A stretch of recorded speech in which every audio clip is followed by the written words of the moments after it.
Baik, terima kasih. Assalamualaikum warahmatullahi wabarakatuh. Salam sejahtera untuk kita semua.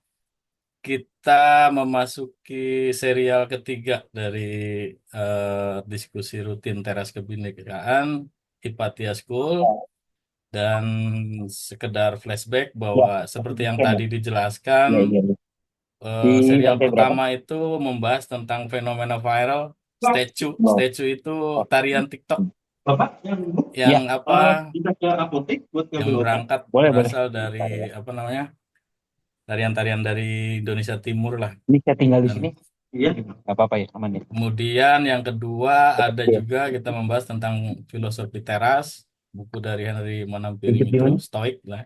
Udah. Dan yang ketiga ini kita membahas tentang bukunya Mbak Reslian Pardede, yaitu bentar, Accidental Mystic, A Journey of an Unlikely Spiritual Journey. Ini buku ya seperti yang tadi dijelaskan juga oleh Mas Sopan, ini buku hebat, buku yang sangat berani, buku yang sangat tidak basa-basi, tidak banyak basa-basi gitu ya, langsung to the point penulisan-penulisannya. Tapi justru karena to the point, pembaca itu jadi pengen terus mengikuti sampai akhir gitu. Terus sampai kemudian berakhir dengan happy ending. Alhamdulillah akhirnya ketemu gitu kasarnya lah ya. Nah, di sini juga sudah ada pembahasan ini ada Bung Alexander Aur. Beliau tuh kawan saya dan sekarang dosen di Universitas Pelita Harapan. Bukan uang papa habis ya. Universitas Pelita Harapan. Terus ada juga Mas Sofan, beliau adalah direktur dari Teras Kebinekaan ini. Dan tentu saja ada narasumber kita, penulis buku Mbak Reslian Pardede. Seperti biasa, Mas Sofan nanti akan menjelaskan tentang apa sih Teras Kebinekaan. Mungkin bagi yang baru bergabung, belum begitu paham apa itu Teras Kebinekaan, maka nanti akan dijelaskan sekilas sebelum mungkin Mas Sofan juga akan membahas ya, Mas Sofan ya. Halo Mas Sofan. Oke, siap Mas. Nanti Ya, menjadi pembahas juga ya? ya saya mengomentari dikit nanti ya. Siap, ya. Baik, untuk mempersingkat waktu, saya persilakan saja ke Dokter Sopan untuk ya sekedar mengantar atau memberi informasi apa itu teras kebinekaan dan memberikan semacam testimoni pembacaan lah atas buku dari Reslian Pardede ini. Pada Mas Sopan dipersilakan. Baik, Mas Kudori, terima kasih. Selamat sore. Assalamualaikum warahmatullahi wabarakatuh. Salam sejahtera untuk kita semua. Saya berterima kasih sekali pada hari ini kita melakukan diskusi yang ketiga Hipatia School ini ya, yang diinisiasi oleh Lembaga Teras Kebinekaan dan seperti sudah saya sampaikan tadi di awal bahwa saya mendapatkan rekomendasi dari sahabat baik saya, Mas Hudori Kusnan ini, bahwa ada buku bagus yang bercerita tentang perjalanan spiritual yang begitu sangat polemis mungkin ya, menimbulkan resistensi di kalangan pembaca, tetapi pada akhirnya penulisnya Bu Butet atau Bu Reslian Pardede ini menulis di situ bahwa hidup itu adalah untuk memberikan pelayanan terbaik kepada Tuhan dan bagaimana bisa mentransformasikan tujuan-tujuan dari agama. Karena sesungguhnya agama itu adalah mengajarkan tentang kemanusiaan begitu. Ada perjalanan yang cukup panjang begitu ya, membicarakan tentang satu pertanyaan yang cukup krusial, apakah Tuhan itu ada atau tidak gitu. Saya membaca di bab-bab awal itu. Jadi saya terima kasih sekali kepada penulis buku ini yang luar biasa, Ibu Reslian Pardede atau sering disebut dengan Bu Butet, kemudian narasumber lain Pak Alexander Aur. Beliau ini seorang dosen di Pelita Harapan, luar biasa juga, dan moderator juga teman-teman yang lain begitu ya. Saya ingin lebih banyak mendengar cerita atau pengalaman perjalanan spiritual yang ditulis oleh Bu Reslian ini yang sudah cukup lama begitu, dari tahun 1990-an sampai sekarang. Dan yang cukup mengagetkan saya itu sebenarnya karena latar belakang pendidikan Bu Reslian ini kan seorang pebisnis ya, terkait dengan investasi begitu ya. Hidup lama di luar negeri, di Sydney ya. Kemudian pada akhirnya tertarik dengan isu-isu terkait dengan spiritualitas, tentang Tuhan, agama begitu, dan pada akhirnya beliau tertarik untuk mempelajari filsafat di SDF Triarkara, dan ini lompatan intelektual yang menurut saya luar biasa. Karena Bu Reslian ini sebenarnya kan percaya bahwa sesuatu ilmu pengetahuan atau termasuk agama itu ya bersifat rasional. Sesuatu yang tidak bisa dibuktikan mungkin belum bisa dikatakan rasional begitu. Sebuah pertanyaan epistemologis yang cukup krusial buat saya. Bagaimana Anda bisa membuktikan Tuhan sementara Anda sendiri tidak pernah bertemu dengan Tuhan? Sehingga aktivitas ibadah kita, keseharian kita terkait dengan ritualitas agama itu menjadi sia-sia.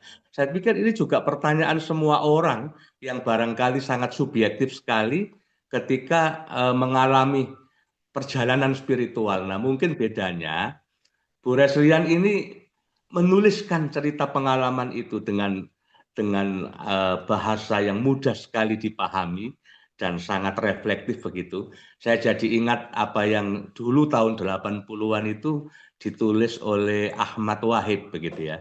Dia menulis satu buku, Bu Reslian. Judulnya Pergolakan Pemikiran Islam. Dia mendekonstruksi satu pemahaman-pemahaman yang sudah dianggap mapan, sudah dianggap menjadi sebuah doktrin yang membatu, sehingga pandangan-pandangan Ahmad Wahid saat itu dianggap sebagai sebuah pandangan yang bertentangan dengan ajaran agama, dalam hal ini adalah Islam, sehingga tokoh-tokoh agama pada saat itu tidak merekomendasikan atau melarang buku itu beredar di tahun-tahun 80-an itu. Dan saya kira pertanyaan-pertanyaan kritis terkait dengan agama, terkait dengan Tuhan, terkait dengan doktrin-doktrin yang ada di dalam Alkitab atau mungkin Al-Quran dan kitab suci yang lain itu sah. Karena beriman itu harus kritis. Kalau istilah Bu Reslian itu. Nah, kalau beriman tidak boleh kritis, bagaimana kita bisa mempertanyakan dan mengungkap tabir misteri yang selama ini dianggap misterius gitu. Dan ini luar biasa sekali gitu ya buat saya gitu ya. Saya membaca beberapa bab dari buku ini dan luar biasa. Dan memang doktrin-doktrin agama yang sudah membatu tadi, yang sudah menjadi sangat dogmatis, itu dipercayai oleh para pemeluk agama yang itu tidak jarang mereka bisa masuk ke dalam jurang fanatisme, yang fanatisme itu bisa melahirkan satu sikap dogmatis yang tidak jarang memberikan stigma kepada kelompok lain yang dianggap tidak sesuai dengan keyakinan atau ideologi agamanya begitu. Saya juga ingat apa yang ditulis oleh Charles Kimball ketika dia menulis Kala Agama Menjadi Bencana. Betapa agama itu membawa daya rusak yang luar biasa bagi kehidupan umat manusia ini kalau kita tidak mampu memberikan tafsir yang kontekstual gitu ya, dan untuk memberikan tafsir kepada Alkitab, Al-Quran atau kitab suci yang lain, saya kira diperlukan ilmu pengetahuan. Kalau tidak ada ilmu pengetahuan yang membantu untuk menafsirkan teks-teks suci agama itu, saya kira mereka akan terjebak kepada satu sikap fanatis, satu sikap dogmatis yang itu justru bisa melahirkan potensi konflik atas nama agama, potensi konflik atas nama Tuhan, seperti yang sering ditulis oleh Karen Armstrong itu. The Battle of God itu ya. Jadi apa berperang atas nama Tuhan itu gitu ya. Dan diskusi ini tentu akan menarik karena ini direkam dan harapan saya banyak orang di luar sana yang tidak sempat untuk mengikuti Zoom sore ini itu mereka bisa melihat rekaman di YouTube begitu supaya mereka harapan kami juga bisa memberikan pencerahan. Dan saya tentu saja mengapresiasi buku ini ya. Buku ini kan tidak cukup tebal, 200 berapa ini? 213 halaman ya. Tetapi kalau ini dibaca secara sungguh-sungguh, mungkin barangkali kita juga mempunyai pengalaman yang sama. Apa yang dialami oleh Bu Reslian ini mungkin juga dialami oleh teman-teman yang lain walaupun bisa berbeda agama. Dan terakhir ingin saya katakan bahwa spiritualitas itu tentu dia apa makomnya itu saya pikir jauh lebih tinggi daripada sekedar organized religion atau agama-agama yang terlembagakan itu gitu ya karena spiritualitas itu harusnya dia beyond mengatasi agama-agama gitu dan tujuan agama itu adalah untuk kemanusiaan. Saya senang sekali ketika membaca buku ini di akhir tulisan itu ada judul yang menurut saya sangat bagus sekali dan reflektif, yaitu melayani Tuhan. Bagaimana beragama itu adalah melayani Tuhan, penuh cinta kasih, bagaimana sifat-sifat Tuhan yang penuh rahman, penuh rahim itu bisa bermanfaat untuk seluruh umat manusia dengan latar belakang budaya, agama yang berbeda-beda itu. Di sini ditulis kasih sayang Tuhan itu tidak dilihat bagaimana cara kita makan itu diceritakan oleh Bu Reslian itu ketika makan gado-gado itu. Ada kalanya kita agak kasar makannya bunyi begitu, ada kalanya kemudian kita makan dengan lembut, tetapi kasih Tuhan itu melampaui itu. Kasih Tuhan itu lebih dulu ada sebelum kita ada begitu. Betapa besarnya kasih sayang Tuhan Maha Rahman dan Maha Rahim itu. Dan seharusnya memang kehadiran agama itu untuk tujuan kemanusiaan. Saya selalu bilang bahwa tidak ada agama tanpa kemanusiaan di dalamnya. Kalau hanya untuk menumpuk-numpuk ritualitas, sementara perilaku kita dalam kehidupan sehari-hari ini justru banyak menyakiti antar sesama, tidak toleran, bahkan mereka konflik atas nama agama, saya kira itu bukan tujuan daripada agama. Dan selanjutnya saya ingin mendengar lebih banyak dari pengalaman Bu Reslian Pardede ini ketika menulis buku ini gitu ya. Dan teman-teman juga saya terima kasih kepada semua narasumber, teman-teman yang ikut bergabung di sini. Di sini ada banyak sekali mahasiswa Bu Reslian. Ada mahasiswa dari Universitas Muhammadiyah Maumere, NTT ya. Kemudian ada dari UIN Syekh Nurjati Cirebon. Ada juga dari Laroiba, dari Bogor, dan tentu teman-teman yang lain yang ikut acara ini. Mudah-mudahan acara ini bisa memberikan manfaat kepada semua orang. Dan saya akhiri, Assalamualaikum warahmatullahi wabarakatuh. Waalaikumsalam warahmatullahi wabarakatuh. Terima kasih Mas Sopan atas uraiannya, testimoni tentang buku Accidental Mystic ini sangat luar biasa dan memang saya juga terasa sama seperti itu ya, satu frekuensi. Kenapa kegelisahan penulis ini muncul? Karena memang ada banyak sekali apa yang tadi disebut sebagai organized religion ya, atau institusionalisasi agama atau institusionalisasi paham kita tentang apa yang kita sebut sebagai Tuhan gitu. Sehingga pertanyaan tentang emang Tuhan ada atau apa itu menjadi sangat asing tapi kemudian mempunyai dampak yang sangat hebat gitu, terutama pada Mbak Reslian ini karena ya perjalanannya kan berangkat dari pertanyaan itu kalau tidak salah dari Jogja itu kan. Emang kamu rajin ke ibadah, emang Tuhannya ada katanya. Nah, maka dari situ pesannya adalah jangan ini, hati-hati dengan ucapanmu gitu kan. Nanti bisa jadi banyak sekali orang-orang gelisah. Baik, selanjutnya tapi sebelumnya saya ucapkan dulu selamat datang juga buat teman-teman yang baru gabung. Saya lihat ada kawan saya juga, Mas Doro ini jurnalis musik dan film. Lalu ada juga Ustadz dari Pandeglang ini, Ustadz Ihin. Selamat bergabung dan kawan-kawan yang lain yang mohon maaf tidak bisa saya sebutkan, tapi tidak mengurangi hormat. Terus pembicaraan selanjutnya kira-kira siapa ini? Langsung ke Bu Reslian atau Alex ini? Bu Reslian dulu. Oke, siap. Tapi untuk teman-teman yang belum sempat membaca bukunya, saya akan mencoba menguraikan dulu daftar isinya ya, biar ada imajinasi gitu. Apa sih yang dibahas di buku ini? Jadi buku ini terbagi menjadi empat bab besar lah ya.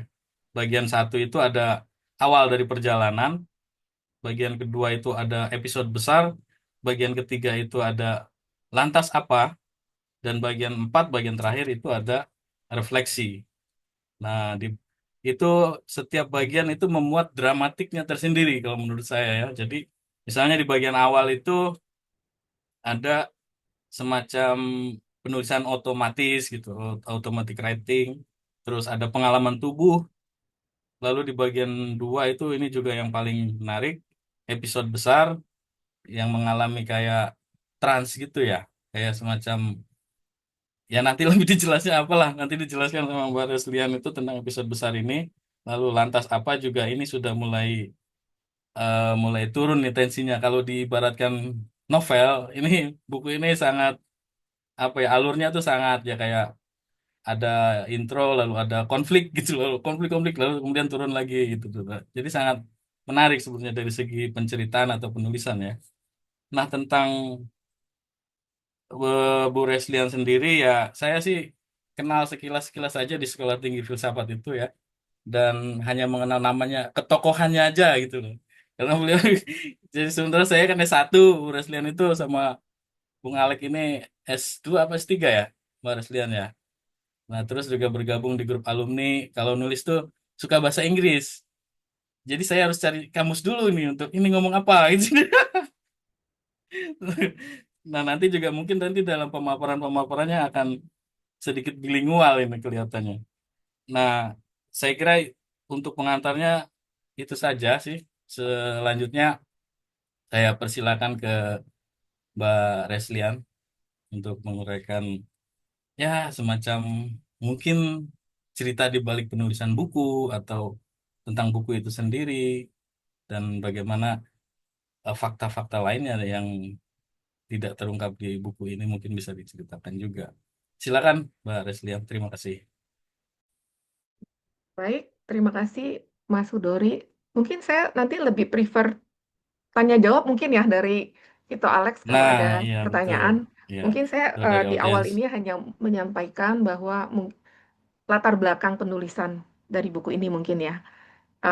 Jadi bagi yang belum pernah membaca atau ya mungkin yang sudah, ini buku adalah pengalaman uh, personal, pengalaman spiritual yang sebenarnya terjadi 25 tahun yang lalu. Jadi sudah cukup lama ya. Dan sudah lama sih keinginan untuk menuliskannya menjadi sebuah buku. Kenapa? Pertama karena ya, pertama sih alasan pragmatis ya, karena saya ingin mendokumentasikan eh, pengalaman yang dulu. Karena kalau diceritakan secara terpisah-pisah, eh, saya bercerita ke teman-teman terdekat, tapi rasanya akan lebih baik kalau dijadikan buku karena supaya ada benang merah dan kelihatan latar belakang kenapanya dan juga mengikutkan eh, apa yang ada di pikiran saya pada saat terjadinya pengalaman tersebut. Itu satu. Yang kedua, alasan yang kedua kenapa saya menuliskan dan setelah sekian lama adalah juga ingin sebenarnya berbagi ke, saya pikir mungkin banyak sebenarnya di antara kita yang punya pengalaman spiritual, baik pada tingkatan yang manapun. Saya percaya bahwa masing-masing dari kita itu adalah pertanyaan, keingintahuan mengenai sesuatu yang di luar dari kita. Nah, dengan buku ini saya ingin sharing bahwa mungkin bagi mereka yang sedang mengalami pergulatan itu jadi merasa tidak terlalu sendiri gitu ya. Jadi karena mungkin selama ini bertanya-tanya benar nggak ya yang saya alami. Atau ini jangan-jangan ini halusinasi saya atau sebenarnya saya ke arah yang benar nggak atau saya jangan-jangan tersesat.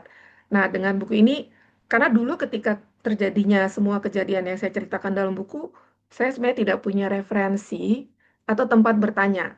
Jadi saya alami aja sendiri dan yang kebingungan sendiri, ketakutan sendiri, karena memang waktu itu saya tidak punya teman, keluarga, atau orang, atau bahkan yang disebut guru yang saya bisa tanya gitu mengenai apa sih yang terjadi pada saya.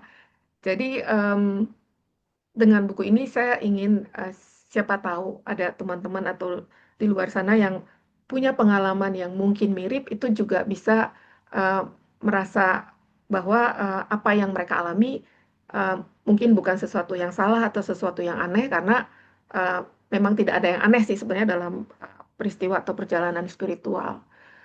Itu sih dan ya yang ketiga ya mungkin karena saya pikir kan kita mumpung masih hidup ya, we never know, so that I can die peacefully dengan menulis buku ini. Oke, I'm done with apa yang sudah terjadi. Saya tuliskan kan, tapi terus terang sebenarnya ada sih ada keraguan ya ketika akan menuliskan karena ini kan eh, kita menulis memoir itu seperti berdiri telanjang di depan orang-orang karena it feels um, you feel apa being seen gitu ya bagi orang lain dan saya menuliskan dengan ya apa adanya aja, jujur-jujurnya aja. Jadi sampai ada yang tanya, kok kamu jujur banget menuliskan?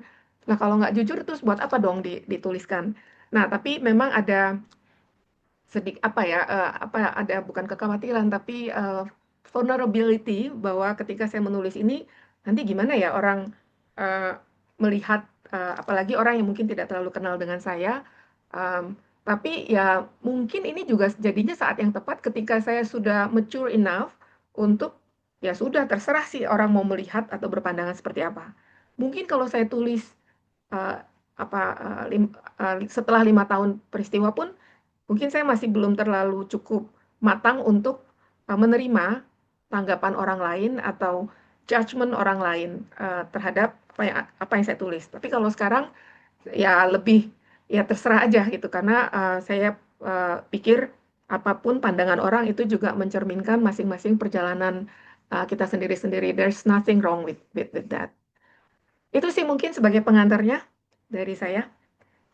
Thank you, Mas Kudori. Baik, Kembali. terima kasih Mbak Reslian. Sangat singkat dan padat. Dan memang itu diperlukan karena nanti mungkin akan lebih banyak sharing juga dengan audiens yang ada di sini. Selanjutnya kita akan mendengarkan paparan dari Bung Alexander Aur ini. Ya bocorannya sih ke saya waktu WA itu akan mengulas dari sisi kebertubuhan itu bagaimana pencarian spiritualitas itu ternyata berdampak secara langsung kepada eh, fisik gitu ya, kepada tubuh.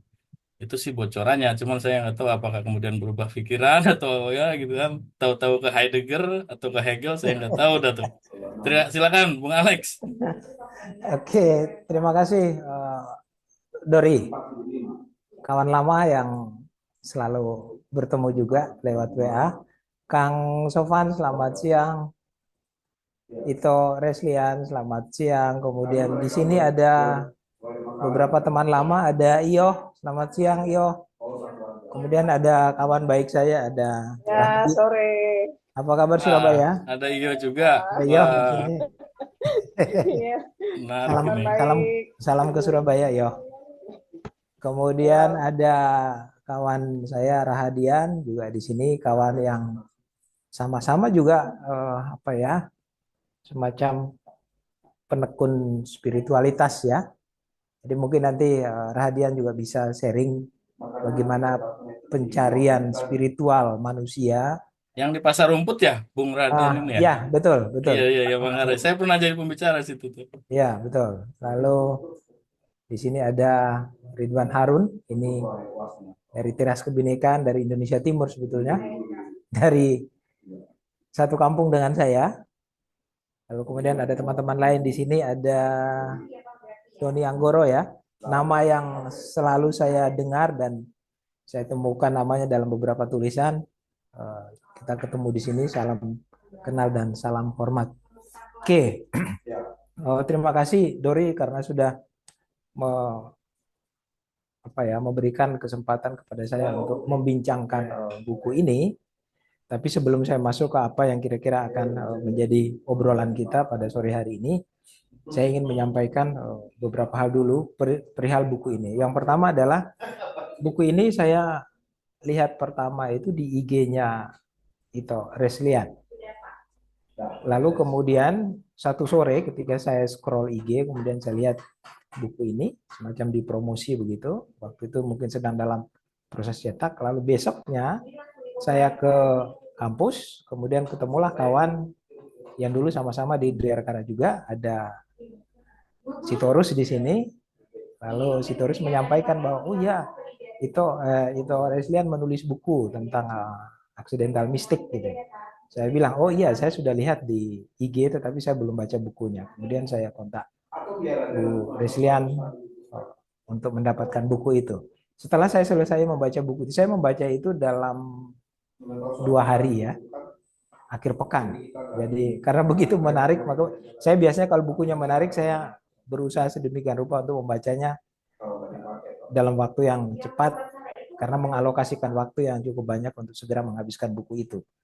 Lalu setelah saya baca, kemudian saya ke kampus lagi, ngobrol lah Pak Regi Budiardiman, ajak ngobrol mengenai buku ini. Rupanya juga beliau juga sudah tahu tentang buku ini. Lalu kami ngobrol lah tentang isi buku itu. Kemudian ada teman saya juga di sini bertanya sebetulnya yang dibicarakan buku apa. Lalu saya bilang, oh ini buku perjalanan spiritual kawan kami dulu di Jakarta, bagaimana dia melakukan perziarahan rohani untuk menemukan Tuhan, mulai dari pertanyaan yang sifatnya eksistensial dan juga mendasar, yang memang di dalam filsafat ketuhanan itu sebuah pertanyaan yang biasa sebetulnya. Sebuah pertanyaan yang berupaya untuk menunjukkan bahwa memang Tuhan itu sungguh-sungguh ada gitu ya. Lalu kawan yang satu ini juga kemudian menceritakan bahwa oh dia punya saudari juga punya pengalaman serupa sebetulnya. Punya pengalaman serupa, lalu kemudian hidupnya menjadi lebih wise, lebih bijaksana dari sebelumnya. Jadi dari segi isi sebetulnya buku ini menarik perhatian banyak orang gitu ya. Termasuk guru kami ya, gurunya Ito Reslian juga, gurunya Kudori juga, yakni Pak Rengki Budiardiman gitu ya. Sebetulnya kalau misalnya sore ini ajak dia yang ngobrol sebetulnya menarik sebetulnya. Tapi mungkin nanti lain kali ya. Siap, siap.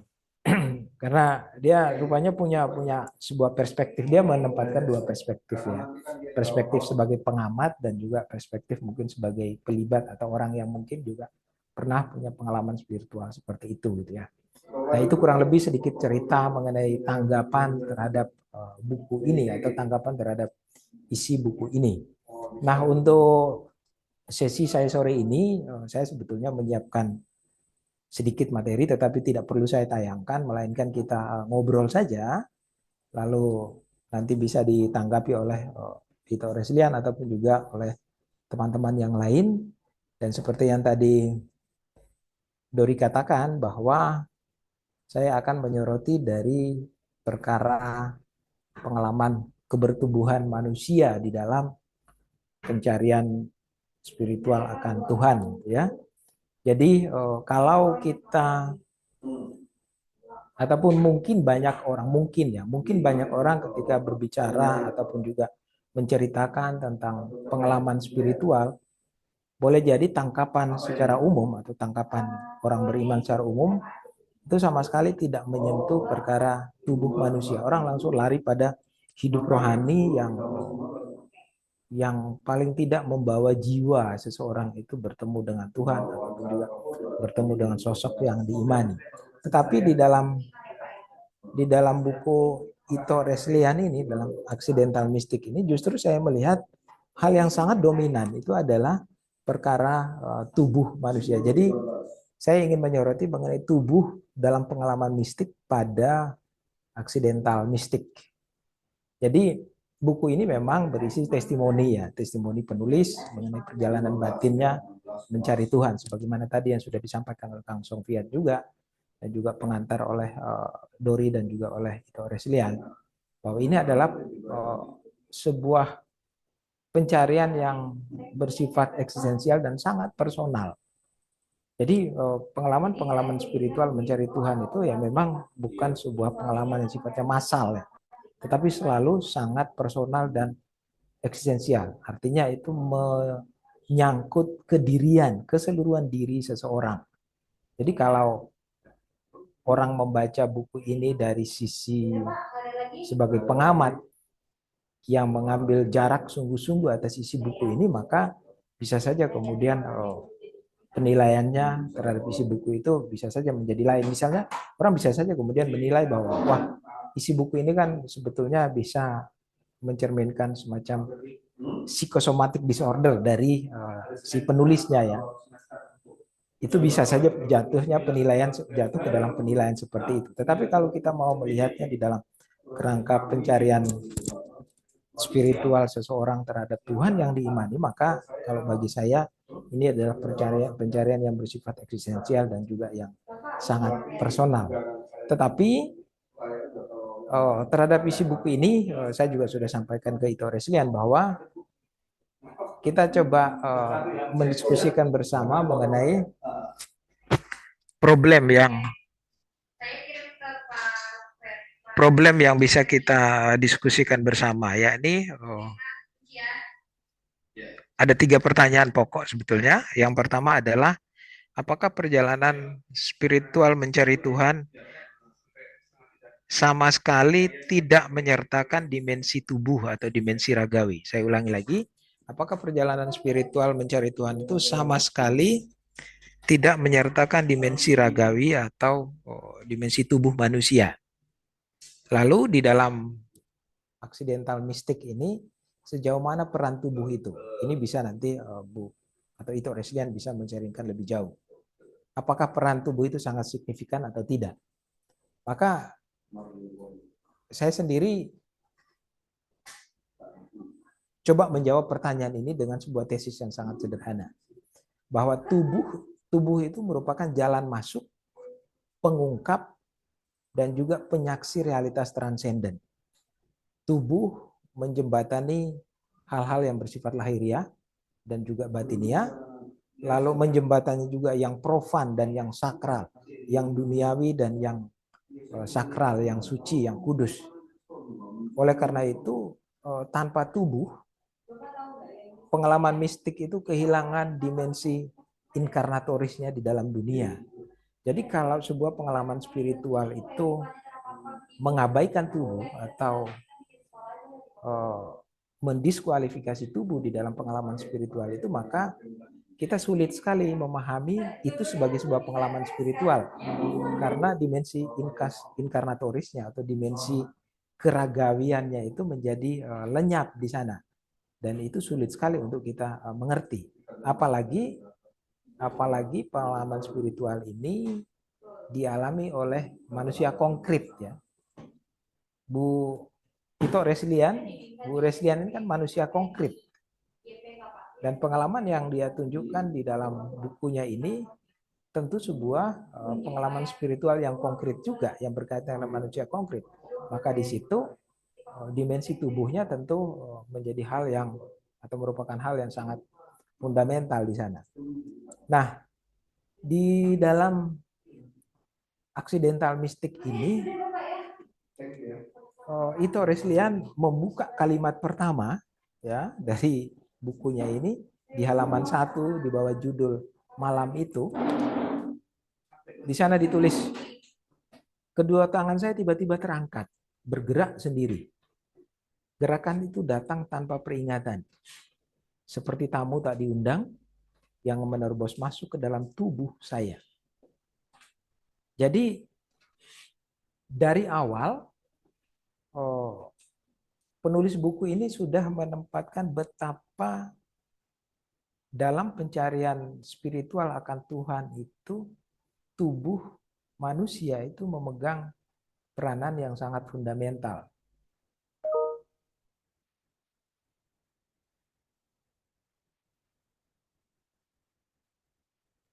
Jadi tubuh itu memegang peranan yang sangat fundamental, sehingga di sini kita sudah bisa melihat kurang lebih gambaran awal dari buku ini. Dan memang pada bab-bab selanjutnya, misalnya pada bagian tentang automatic writing, ya, pada halaman 30 awal dan sampai dengan akhirnya, itu ada beberapa bagian yang memang sangat menunjukkan dengan jelas betapa signifikansi dari tubuh di dalam pengalaman spiritual ini. Misalnya ada kalimat yang dinyatakan di sana. Dan ternyata tidak lama kemudian terjadi sesuatu pada saya yang tidak disangka-sangka. Saya sendiri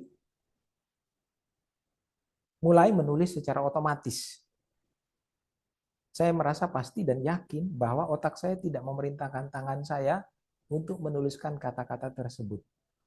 Tangan saya menulis sesuatu yang tidak saya pikirkan atau rencanakan sebelumnya. Tangan ini seolah memiliki kemauannya sendiri. God will never forsake you. God will carry you throughout your life. God will guide you gently. Nah, ini beberapa automatic writing yang diungkapkan oleh penulis buku ini di dalam buku, yang memang tulisan-tulisan itu sendiri bukan merupakan hasil konstruksi berpikir yang disengaja, tetapi itu berlangsung secara otomatis saja gitu. Dinyatakan pula di situ bahwa saya merasa seperti menjadi perantara dari sesuatu yang entah berasal dari mana, yang ingin memberi pesan entah kepada siapa. Ini seperti terlibat dalam suatu kegiatan produksi pertunjukan tanpa skenario atau pengarahan dari sutradara. Suara saya masih didengar ya? Masih terdengar di sana ya? Aman, aman, aman. Oke.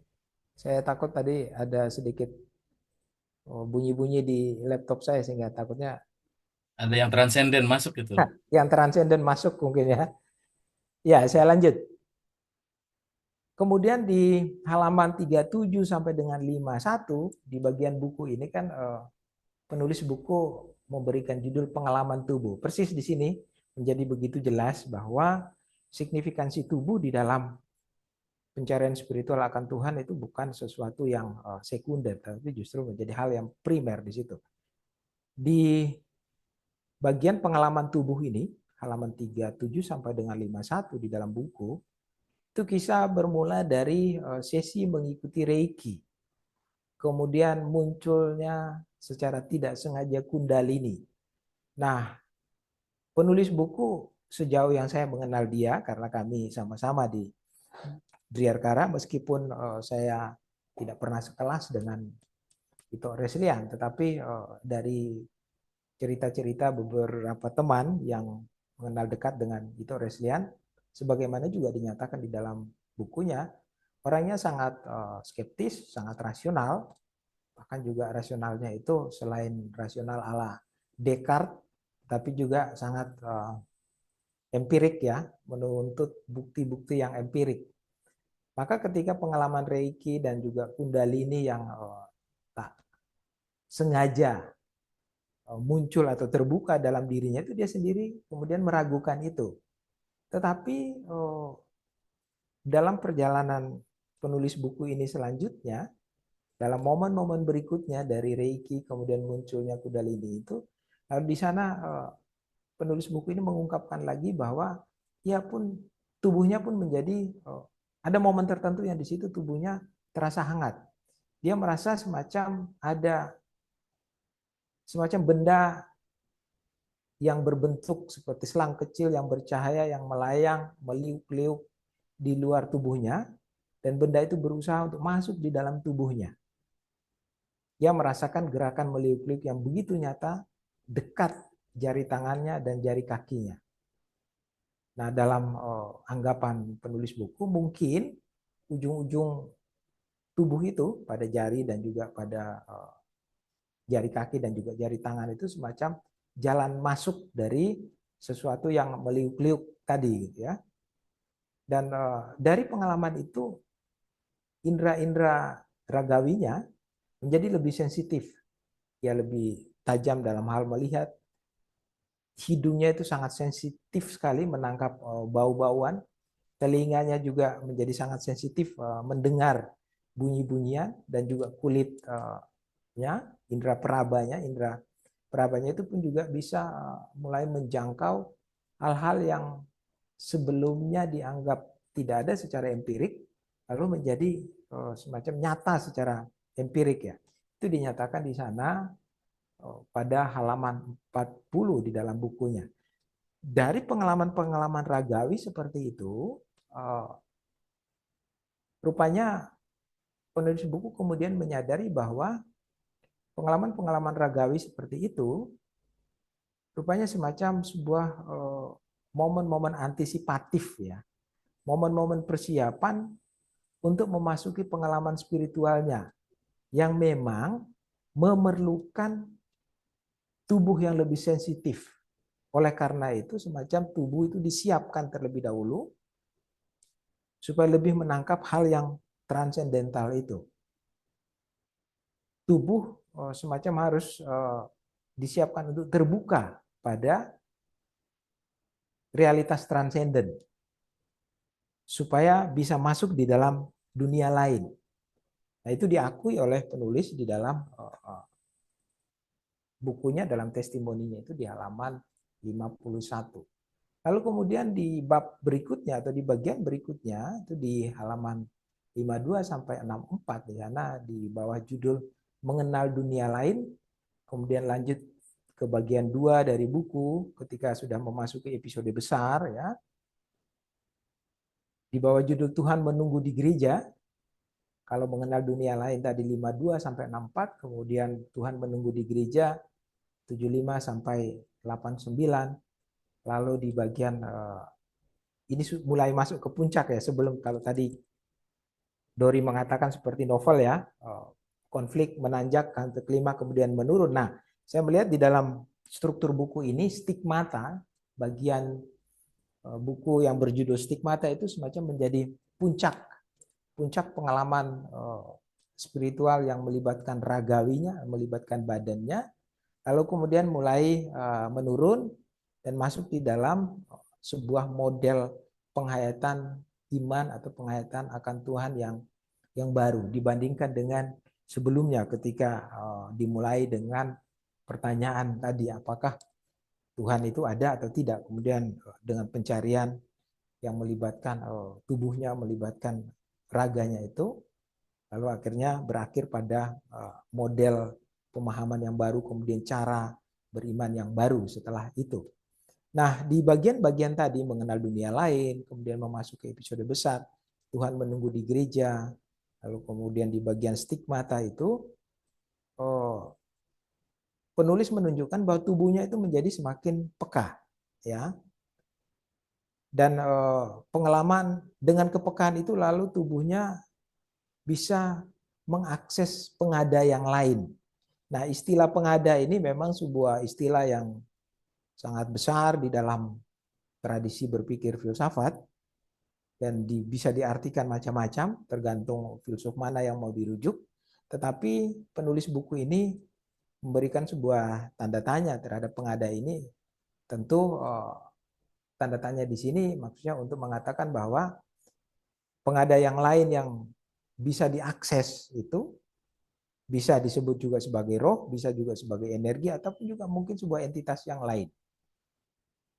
Nah, ada sebuah pengalaman ketika sedang makan di mall ya, lalu matanya itu terarah pada satu titik tertentu, dan meskipun kalau dilihat secara kasat mata, dilihat secara indrawi sebagaimana orang umum melihatnya, pada titik itu sebetulnya tidak melihat apa-apa, tidak ada hal tertentu yang di sana. Misalnya, tidak ada bentuk empirik atau bentuk konkret yang bisa kita lihat dengan mata kita. Tetapi penulis justru matanya tertuju ke sana dan dia melihat ada sesuatu, ada hal di sana.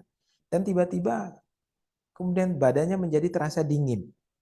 Jadi semacam ada koneksi antara penulis buku dengan titik yang dia lihat dengan matanya itu, lalu kemudian tubuhnya berubah, merasa dingin, menggigil, lalu kemudian sehingga ia tidak bisa bergerak.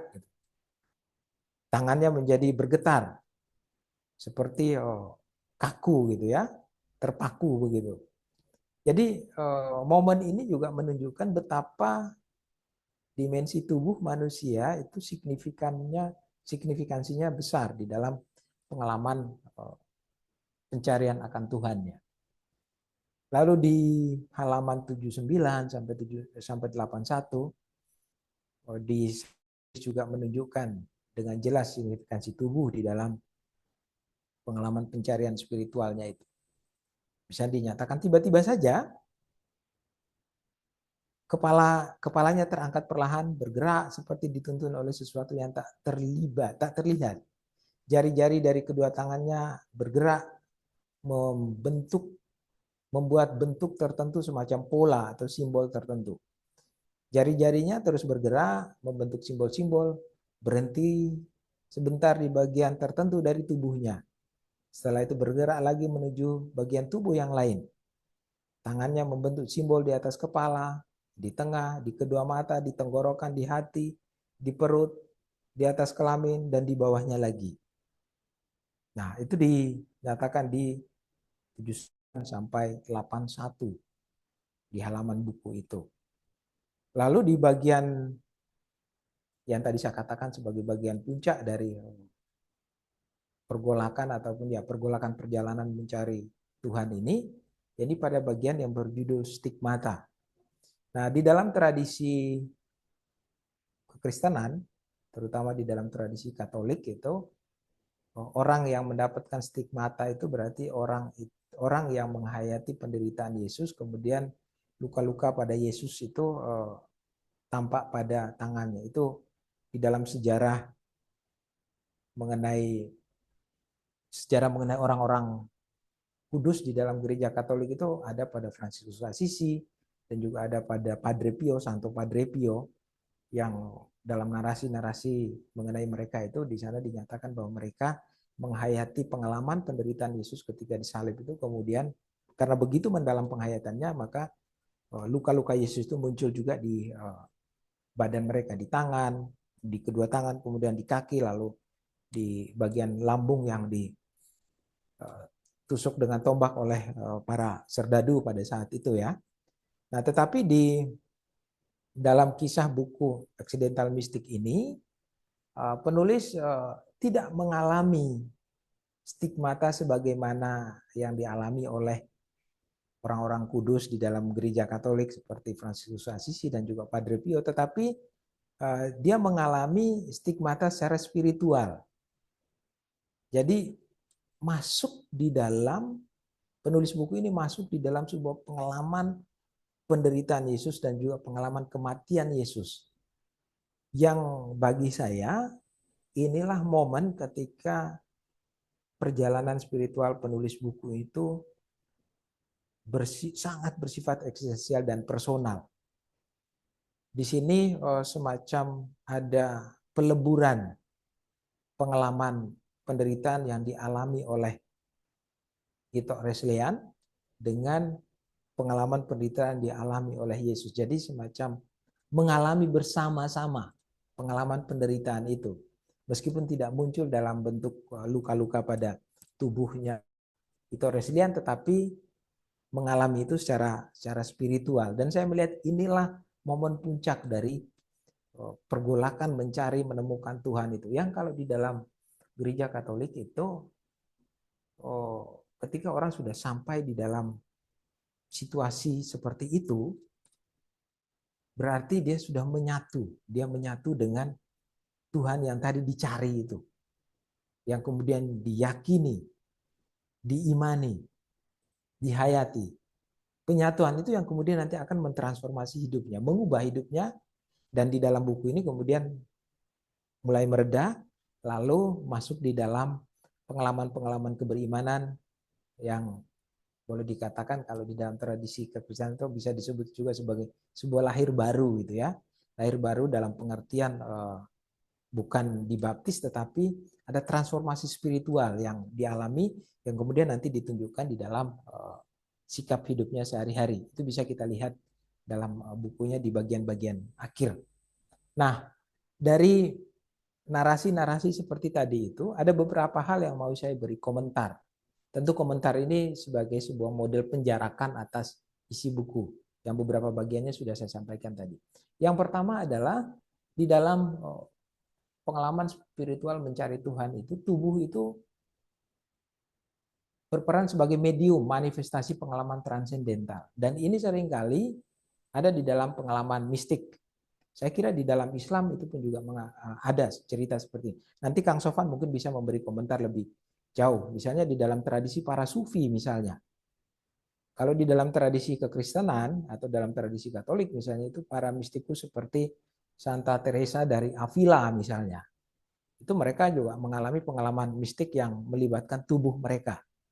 Dan pelibatan tubuh atau penyertaan tubuh di dalam pengalaman mistik itu muncul dalam bentuk keserupaan-keserupaan yang seperti yang dialami oleh penulis buku ini.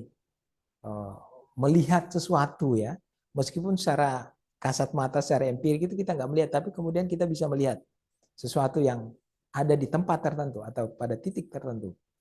Sensasi tubuh, dalam tubuh yang panas misalnya ya, dan juga mungkin pingsan. Di dalam kisah buku ini ketika pengalaman di puncak ya, di biara CSE Cipanas, Cipanas. ya, Cipanas, Karmelit Sancti Elie di tempat doanya Romo Yohanes Indrakusuma di sana, itu Reslian mengalami itu. Jadi di situ kan sebetulnya kita bisa melihat bahwa tubuh itu menjadi medium manifestasi pengalaman transenden. Lalu tubuh itu juga sebagai situs transformasi identitas. Nah, situs transformasi identitas ini nanti seperti tadi yang saya katakan bahwa ketika sampai di titik stigmata tadi, lalu kemudian turun lagi, memasuki situasi baru atau lahir baru tadi, maka di situ ada identitas baru yang ada di dalam penulis buku ini. Bermula dari begitu meragukan, mengalami kegelisahan, lalu kemudian mengalami pergolakan yang sangat hebat, yang terungkap secara ragawi juga di dalam momen-momen yang dramatis, personal, yang juga eksistensial, akhirnya menghasilkan sebuah identitas baru. Dan pengalaman mistik seperti ini yang melibatkan tubuh sebagai situs transformasi identitas seringkali itu mengguncang identitas diri seseorang. Nah, ini saya berharap nanti Ito bisa menunjukkan sejauh mana pengalaman mistik itu kemudian menggugat ataupun juga mengguncang ego dari Ito sendiri, sehingga lalu kemudian sampai pada sebuah transformasi spiritual yang baru itu ya, pada identitas yang baru.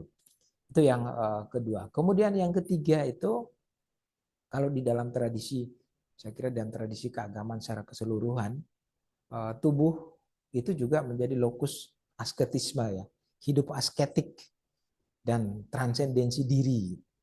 Puasa misalnya di dalam Islam. Tapi kalau kita melihat fenomena puasa di era post metafisik seperti sekarang ini, puasa baik itu di dalam Islam maupun juga di dalam Katolik gitu ya. Katolik juga punya tradisi puasa. Puasa ini sudah menjadi komoditas ya. Jadi puasa itu hanya sekedar menahan rasa lapar gitu ya. Kemudian nanti balas dendamnya sore hari dengan makan bersama jor-joran sampai sisa gitu ya. Jadi tetapi sebetulnya di dalam pencarian spiritual akan Tuhan, pelibatan tubuh sebagai lokus asketisme dan transendensi ini sebetulnya sangat membantu orang mentransformasi dirinya. Puasa itu sebuah laku hidup yang sebetulnya di situ mengarahkan orang untuk lebih memprioritaskan pada dimensi-dimensi asketik dari diri manusia, kemudian masuk di dalam dimensi spiritual dari hidup iman, orang beriman. Di dalam tradisi Katolik juga misalnya ada hidup selibat. Para romo misalnya, para suster, mereka hidup asketik ya. Dalam kaul-kaul yang mereka hayati, kaul kemurnian, kaul kemiskinan, dan kaul ketaatan itu sebagai bentuk hidup selibat itu juga menunjukkan bahwa tubuh itu adalah lokus asketisme dan transendensi diri dan dengan begitu memungkinkan mereka untuk bisa bertemu dengan Tuhan yang diimani. Saya kira itu yang bisa saya sampaikan dari hasil pembacaan dan juga komentar singkat atas pengalaman spiritual yang dibagikan oleh Ito Reslian di dalam bukunya Accidental Mystic ini. Dan selanjutnya mari coba kita sharing bersama, kita diskusikan bersama, dan kita saling berbagi. Kalau ada yang mungkin mau membagikan pengalaman spiritual, boleh juga itu ya.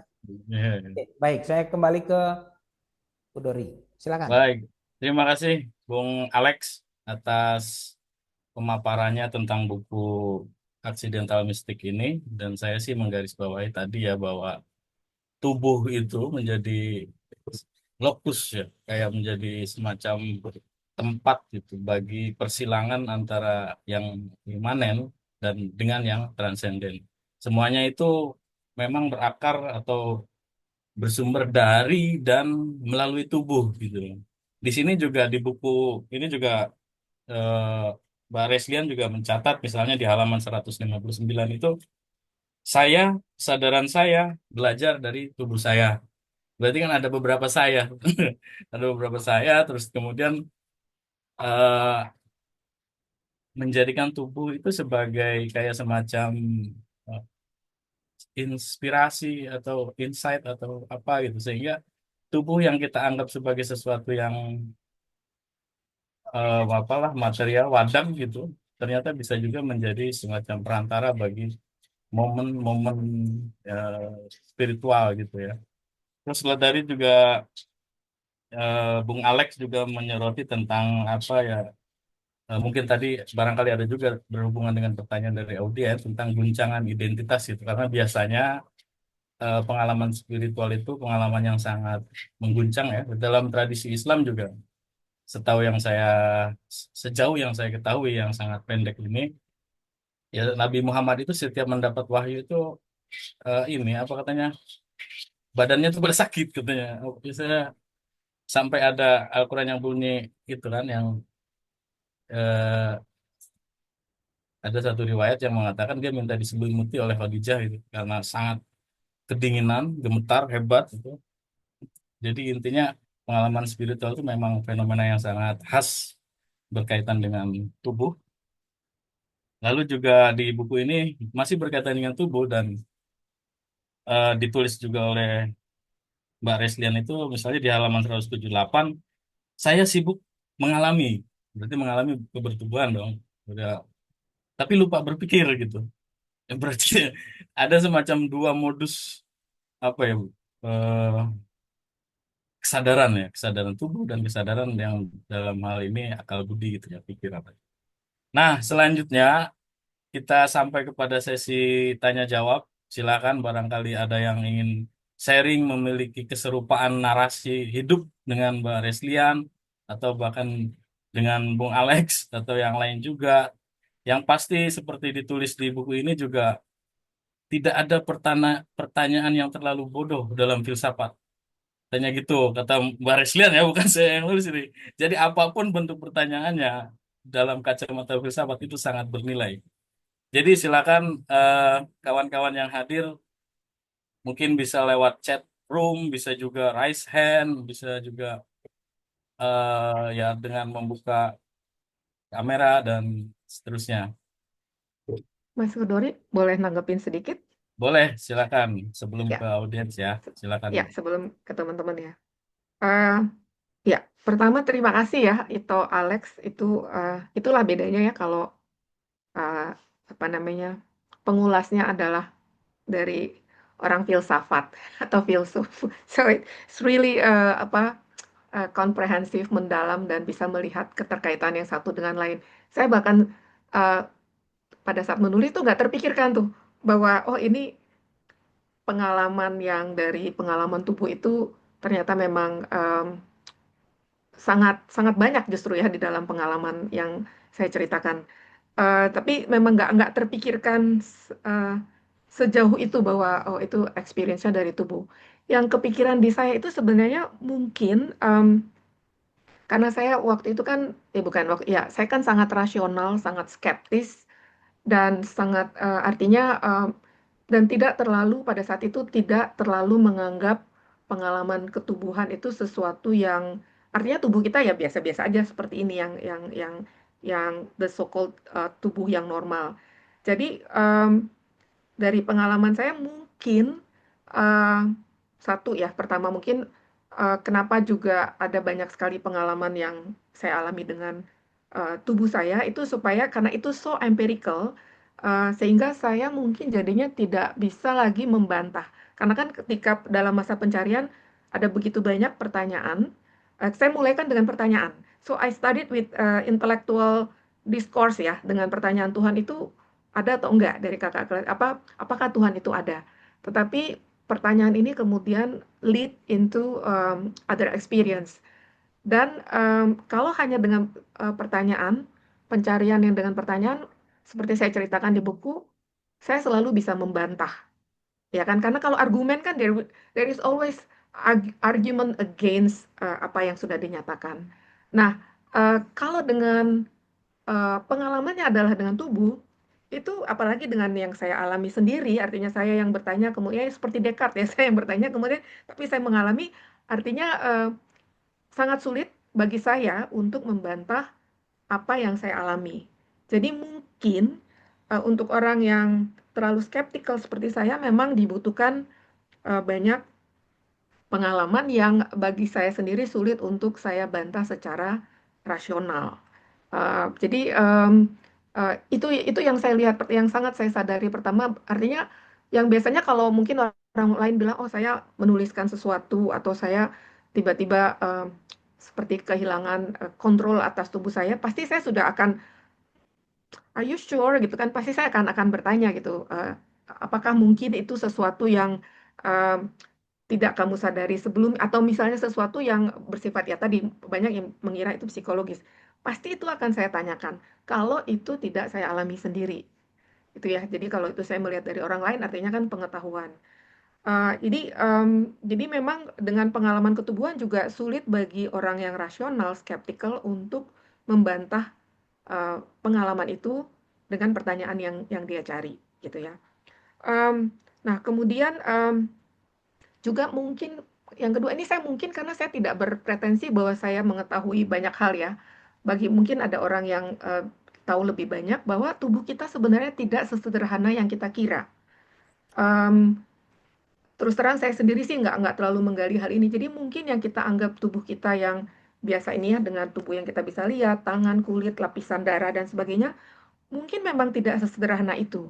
Jadi memang mungkin dibutuhkan eh, apa ya, keterbukaan tubuh pada tingkat tertentu yang tadi sudah disampaikan oleh Ito Alex, yang memungkinkan untuk mengalami pengalaman eh, pengalaman spiritual, pengalaman tertentu yang pada saat kalau kita di tubuh di level yang normal itu mungkin sulit untuk masuk ke, saya nggak mau tapi katakanlah istilahnya mungkin ada level frekuensi tertentu yang membutuhkan eh, keterbukaan pada level itu.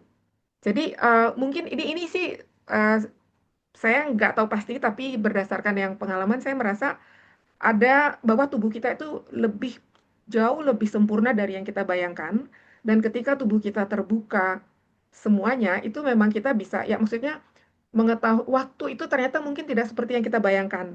Waktu itu tidak ada masa lalu, masa sekarang, masa depan. Waktu is just jadi mengetahui apa yang akan terjadi itu bukan sesuatu kemampuan luar biasa. It just mungkin adalah bagian alamiah dari tubuh kita dan realitas. Tapi karena kita tidak tahu kan kita sering menganggapnya itu peristiwa yang beyond atau paranormal. Padahal simply karena paradigma pengetahuan kita mungkin belum sampai ke sana. Jadi ada sih level tertentu karena juga pada saat puncak peristiwa di episode besar, saya merasa sendiri bahwa tubuh saya itu seperti, oke, mungkin saya katakan begini, ya kan itu pada saat itu kan saya bisa, yang termasuk saya bisa melihat apa yang tidak dilihat, mengetahui apa yang akan terjadi gitu ya, dan bisa melihat ini kepribadian orang nih sebenarnya apa sih yang dia gumuli itu bisa gitu. Tetapi pada saat itu Itu kan kita anggap sesuatu yang, oh itu adalah katakanlah kemampuan atau kesaktian. Padahal itu sebenarnya mungkin kemampuan yang normal kalau tubuh kita terbuka. Tetapi pada saat yang sama saya sebenarnya merasa tidak begitu nyaman. Karena saya merasa seperti pada puncaknya ya, yang tahun 2020, sekitar bulan sebelum sebelum Paskah. Itu saya merasa seperti kayak tidak menjadi diri sendiri. Jadi saya merasa seperti, karena kan si lian kecil kan masih masih mengamati semua. Tubuh saya dikuasai lian besar. Itu ada semacam kegamangan bahwa I don't feel like I'm being myself. Jadi karena jadi itu ada kerinduan pada saat itu, aduh ini kapan ya saya bisa balik normal. Yang saya sebut normal adalah yang saya sekarang ngomong sehari-hari. Karena it felt so different. Mungkin karena memang saya tidak terbiasa dengan level itu. Jadi ketika akhirnya pelan-pelan setelah stigmata kemudian balik normal dan akhirnya saya bisa kembali menguasai diri saya, bisa ngomong seperti biasa, itu terasa seperti kembali menjadi uh, diri saya. For bad or for good, um, pada level ini I just don't feel comfortable. Walaupun mungkin saya bisa tahu segala sesuatu, bisa do whatever, tapi saya ya tadi akhirnya ketika bagian akhir ya, ketika akhirnya kembali menjadi normal, itu saya leganya luar biasa. Finally. Itu sih. Jadi so I don't know, mungkin memang kondisi yang seperti itu memang mungkin tidak dimaksudkan untuk terjadi 24/7 terus-menerus. Saya nggak tahu juga. This is just my theory now ya. Nah, pertanyaan itu tadi mengenai tubuh. Nah, pertanyaan tadi apakah mengalami krisis identitas, terutama terkait ego? Yes, of course. Pada saat awal ketika peristiwanya baru mulai mereda, itu kan saya merasa bahwa oh, wow, ternyata dekat dengan Tuhan itu sangat damai, sangat menyenangkan. Saya merasa dunia tidak lagi menarik gitu kan. Jadi makanya saya sangat ingin menjadi biarawati, ya kan? Eh, ordo yang hanya berdoa bahkan pertamanya. Kemudian ingin join ordo yang seperti Suster Teresa. Saya merasa seperti oke, saya sekarang ready, Tuhan kirim saya kemana aja deh, saya siap melaksanakan apapun yang Tuhan perintahkan. Itu euforianya ya, euforia mungkin orang-orang yang itu juga mengalami hal seperti itu. Tetapi ternyata yang seperti juga yang kalau yang sudah membaca buku, ternyata panggilannya bukan bukan seperti itu. Karena mungkin saya memang bukan tidak cocok jadi biarawati. Saya akan jadi biarawati yang sangat keras kepala dan nggak bisa diatur. So, saya mungkin ya udah kata kamu kembali jadi fund manager. Bikin And then tarekat setelah baru. itu, ya kamu akan kembali. Jadi artinya eh, apa eh, ada semacam goncangan bahwa ter- apa yang akan terjadi setelah peristiwa spiritual adalah saya harus menjadi seseorang yang berbeda. Harus eh, apa tadi istilahnya itu Alex juga hidup asketis. Nah, satu yang mengenai hidup asketis menurut saya em, panggilannya adalah justru menjadi dirimu sendiri, menjadi eh, apa yang the real you, apa yang ketika itu kita bisa rasakan kan ketika kita melakukan sesuatu kita merasa sangat passionate about ya. Em, Walaupun itu hanya sebenarnya tampilan ya, karena kan esensinya ada di belakangnya. Jadi bahkan eh, eh, apa terus terang ada yang juga bertanya nih, waktu itu ada yang bertanya begini, kok rasanya seperti anti klimaks ya setelah kamu mengalami semua itu, kok kamu misalnya tidak menjadi sesuatu gitu atau seseorang, emang kamu berharap apa gitu ya. Ya mungkin mereka berharap mungkin saya mendirikan agama baru atau menjadi healer whatever gitu, yang sesuatu yang so different yang dari apa yang saya sehari-hari. Justru dengan buku ini tuh saya pengen bilang bahwa justru perjalanan spiritual itu you become you yang sebelumnya, karena kan saya sangat suka dengan perumpamaan tentang tukang kayu yang Zen itu, jadi dia tukang kayu, kemudian dia merasa hidupnya membosankan, dia ingin mencari enlightenment atau hidupnya tidak cukup, dia ingin mencari pencerahan, dia pergi, kemudian dia mendapatkan pencerahan itu, apa yang dia lakukan berikutnya bukan mendirikan agama, tapi dia kembali ke desanya dan kembali membelah kayu. Of course, yang terjadi adalah transformasi bagaimana dia melihat hidup, bagaimana dia, ya kalau istilah ini mungkin bagaimana melayani sesamanya, bagaimana melayani um, semesta ini. Jadi dan itu tidak harus dengan menggunakan baju putih dan kemudian dengan makan makanan tertentu, but just being you yourself dan hidup dengan yang keseharian. Dan terus terang mungkin ya teman-teman, saya sih sampai saat ini tidak pernah mempraktekkan em, cara-cara tertentu karena sebenarnya message dari buku saya juga adalah it's a path eh, apa mungkin seperti Krishnamurti ya, eh, jalan menuju, kalau kita mau sebut pencerahan itu tidak ada metode tertentu. You can get there tanpa harus mengikuti resep-resep tertentu. Just be who you are, just dengan sincere dengan apa yang kita cari, itu pasti kita akan dituntun mencapai atau seek and you shall find, mencari mendapatkan apa yang kita cari. Mungkin itu sih dari saya. Saya berharap ada pertanyaan dari teman-teman ya. Thank you, Terima Mas kasih, Hudori. terima kasih Mbak Reslia. Eh, Silakan, barangkali ada yang mau bertanya, saya tunggu. Mungkin sebelum sambil yang lain berpikir ya, saya juga. Oh, itu ada yang udah bertanya tuh, Mbak Kendar ya. Silakan, langsung saja, Mbak. Terima kasih. Maaf ya saya nggak nyalain video karena lagi apa di tempat yang riwah gitu. Ya, nggak apa-apa, Mbak.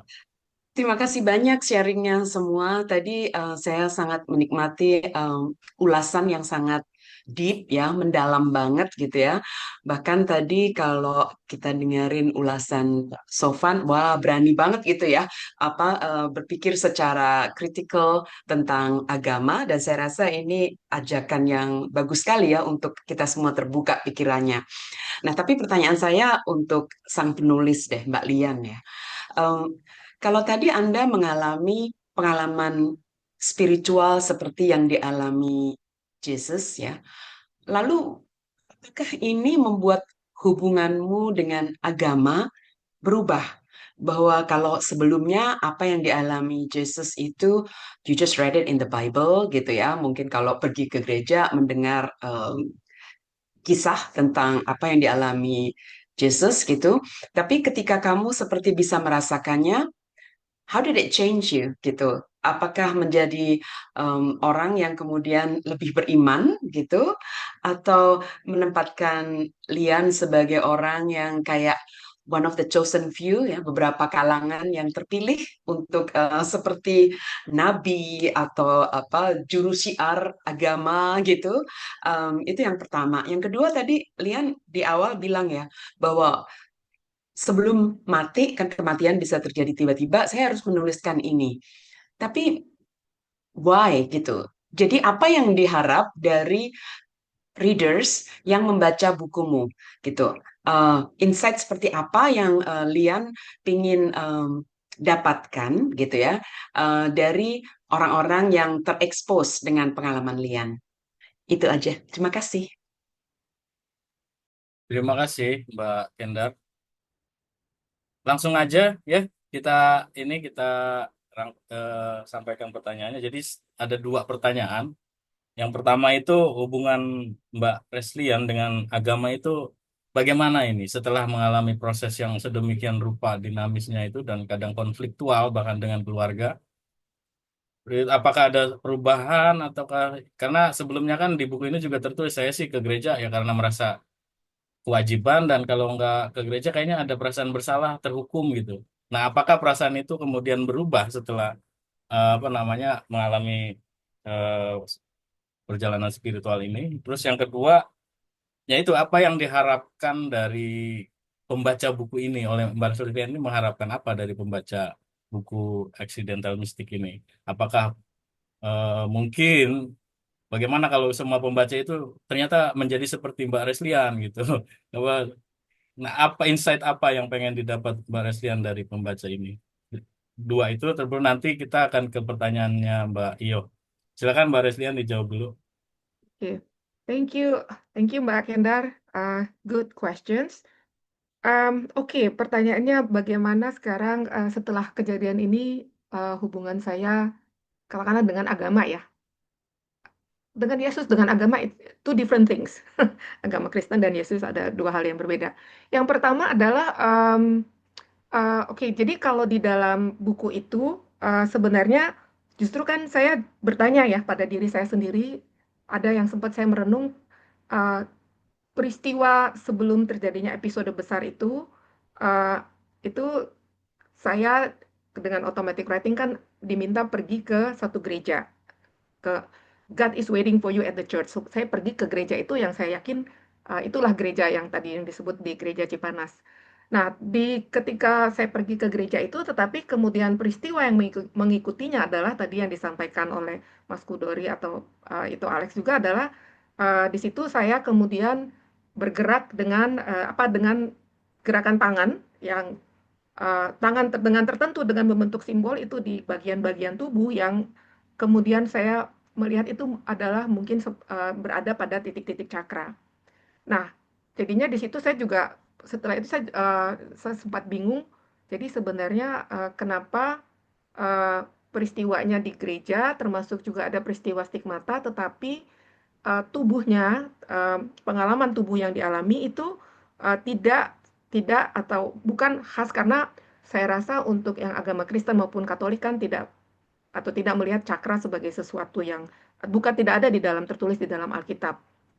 Jadi pertanyaan bagi saya adalah, jadi ini apa ya hubungannya antara Yesus saya melihat kisah penyalipan, tetapi kemudian tubuh saya dibuka dengan cara yang mengikuti tradisi Timur, tradisi India.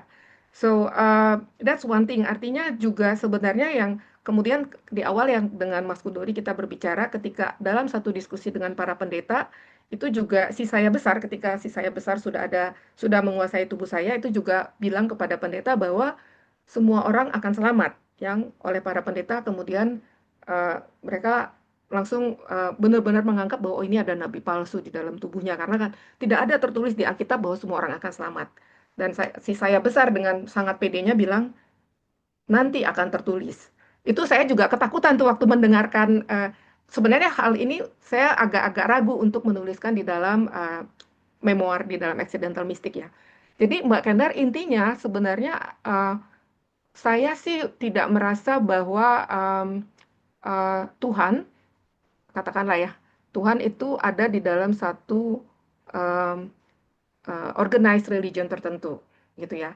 Karena kan organized religion itu kan membakukan apa yang dulu orang zaman dulu mengalami dengan pengalamannya kemudian dibakukan dan mungkin juga memang ada semacam automatic writing, tapi yang saya lihat adalah inti dari katakanlah kekristenan ya, misalnya agama Kristen dan inti sari dari seperti kasih gitu ya. Kemudian iman terhadap Tuhan bahwa Tuhan tidak akan pernah meninggalkan engkau dan sebagainya. Itulah yang saya yakini saat ini gitu ya. Jadi um, boleh dibilang ini aman kan ya kalau saya bilang bahwa saya tidak mengatakan bahwa saya beragama secara misalkan agama Kristen Protestan. Karena bagi saya kebenaran itu, kebenaran religius, kebenaran spiritual ada di semua agama jika kita memang ingin mencari gitu ya. Bahkan sekarang just for your information saya lagi sangat tertarik dengan Vedanta atau itu ternyata apa Hindu kuno yang non dualism gitu. Yang menurut saya setelah saya membaca atau mendengarkan dari YouTube tepatnya itu sebenarnya dalam 2 bulan terakhir saya merasa apa yang intisari dari ajaran ini tuh sangat bisa menjelaskan apa yang saya alami sebelumnya. Jadi ini saya sih lagi belajar. Jadi intinya Mbak Kendar, I just don't feel like I'm not confined in a certain organized religion. Itu sih. Jadi saya tetap terbuka sampai sekarang pun saya akan tetap terbuka dengan pengalaman dan kalaupun misalnya ada kebenaran yang karena kebenaran itu sebenarnya is out there, it's just a matter of kita mencari atau enggak. Dia akan menemukan kita kalau kita mencarinya. Dan kemudian pertanyaan kedua tentang insight apa untuk ya, orang yang membaca Accidental Mystic. Yang pertama, saya ingin sebenarnya dengan tulisan ini bahwa saya ingin mereka juga ada bahwa gini, hal-hal yang terjadi di dalam buku saya itu kan terjadi pada saya yang menurut saya bukan orang yang spesial. I'm just an ordinary human being yang sangat rasional, sangat skeptis. Jadi yang ingin saya katakan bahwa uh, setiap orang itu bisa menemukan apa yang mereka cari. Bukan masalah seberapa spiritual seseorang, seberapa pinter, seberapa saleh, seberapa baik. Tetapi selama mereka mencari, mereka akan menemukan. Karena ternyata orang yang paling skeptis pun ternyata akhirnya bisa menemukan dan mengalami hal yang memang dia harus alami untuk menemukan itu. Yang kedua adalah bahwa jangan pernah takut salah itu ya. Jadi karena untuk perjalanan spiritual tidak ada yang salah, karena saya melihat banyak orang yang seringkali dia punya pertanyaan, apalagi anak muda sekarang banyak pertanyaan, tapi mereka sering ragu untuk mencari karena kalau di dalam buku saya pencarian saya tuh sampai kayak terobsesi ya, sampai benar-benar total gitu ya, ingin mencari. Nah, maksud saya dengan buku ini saya ingin encourage bahwa em, jangan takut salah ketika mencari, karena kalaupun kita mungkin agak belok sedikit, itu nanti akan dibalikkan lagi ke jalan yang yang yang tanda kutip ya benar. Artinya eh, kemurnian pertanyaan kita yang akan menuntun kita. So we don't need kita nggak perlu takut salah untuk mencari bahwa apa yang kita lakukan ini salah atau benar itu uh, jangan jangan jangan sampai karena takut salah. Nah, kemudian karena takut salah orang juga jadi sering merasa selalu harus membutuhkan guru. Dari buku yang saya tulis, saya sama sekali tidak pernah juga ada keinginan untuk mencari guru. Bukan kenapa-kenapa, karena saya memang orangnya sangat skeptis. Jadi percuma saya cari guru, pasti saya akan berargumen dengan guru itu. Jadi nggak ada gunanya saya mencari guru. Jadi so I think yang ketiga adalah just trust yourself ketika mencari, because it's a very personal journey dan sangat subjektif artinya ya. Jadi percayalah dengan pencarianmu dan tanyakan dari dalam dirimu. Kalau kamu memang merasa yakin, teruskan. Kalau enggak, ya jangan diikuti gitu ya. Dan memang harus berani. Jadi orang yang di sini juga dalam accidental mystic itu spiritual journey, dan saya rasa dari itu Alex bisa mengkonvert dari kalau yang para mistik ya, biasanya memang banyak pengalaman yang kemudian membuat mereka harus berani menghadapi, berani sendiri ya, harus berani untuk sendiri, karena perjalanan spiritual itu bukan perjalanan rame-rame, belum tentu perjalanan yang menyenangkan, but sometimes kita harus berjalan melewati lembah kekelaman, walaupun di ujungnya itu biasanya sih berbuah baik, tetapi kita tidak pernah tahu. Tetapi ada periode di mana kita harus berani dan untuk berjalan sendiri, walaupun dianggap berbeda, dianggap gila, dianggap aneh dan seterusnya, itu adalah cost yang memang harus ditanggung. Jadi itu sih Mbak Kendar. So that's really things insight yang ingin saya bagikan sih dengan accidental mystic ini. Baik, Thank you. terima kasih Mbak Reslian. Kita ke Mbak Iyo, lalu kemudian ke Bung Hans ya. Jadi silakan Mbak Iyo, mungkin to the point aja ya, karena waktu sudah mulai sore. Oke. Iya. Saya waktu tahu buku ini, walaupun belum baca ya, saya mikir kan itu ini tesisnya tentang Heidegger 2. Ya memang lebih mistik ya, tapi yang saya tahu tentang Heidegger 1, dia mau membahas tentang Tuhan itu bukan Tuhan, tapi sebuah Tuhan gitu ya, dengan T kecil gitu, sebuah bukan Tuhan T besar gitu. Nah, itu pernah bilang di WAG itu bahwa pengalaman seperti stigmata itu sebelum kuliah di STS ya, sebelum kenal Heidegger lah gitu ya. Nah, ya sepengetahuan saya yang pendek soal Heidegger, baik di Heidegger 1 maupun yang saya baca tesisnya itu Heidegger itu ya tetap ada, kalau mau membahas soal yang ketaterhinaan atau kedugaan gitu, itu iya apa sebuah Tuhan gitu ya, bukan T besar itu gitu. Nah di sini kan sinetan mistik ini kan T besar ya gitu. Uh, ya gimana itu menjelaskan itu gitu ya. Uh, apa misalnya gini, pengalaman saya ketika sudah mengenal Heidegger itu, jadi saya tetap pada kalaupun pengalaman spiritual ya itu ya saya menyebutnya transenden, kalau enggak ya saya menyebutnya alam semesta gitu ya. Ya kadang A besar gitu ya, AS besar gitu ya, kadang AS kecil gitu ya. Uh, jadi mengimani atas sesuatu yang tak terduga, tak terhingga, penuh teka-teki gitu. Uh, Kemudian ya lebih pada mengafirmasi kehidupan yang penuh teka-teki yang itu di luar dari prediksi-prediksi kita gitu. Itu ya mungkin itu bisa menjelaskan dia memakai kata Tuhan dengan T besar. Itu tetap pengalamannya, apalagi memang mengalami stigmata gitu. Saya pikir dari itu yang latar belakangnya begitu rasional ya di bidang ilmu ekonomi ya, dan memang sangat rasional juga di WAG soal fenomen ekonomi politik gitu ya. Ya bagus lah gitu ya prediksi-prediksinya gitu ya. Dan justru dari situ ya, jadi pengalaman stigmata itu mau lebih kuat gitu argumentasinya bahwa ya memang ini pengalaman eksistensial gitu, dan jadi malah jadi nggak bisa juga ditanggapi secara rasional gitu ya. Atau mungkin mau menjelajahi lagi nanti kalau soal stigmata itu ke neuroscience misalnya gitu ya, bahwa kesadaran itu punya banyak fenomena gitu.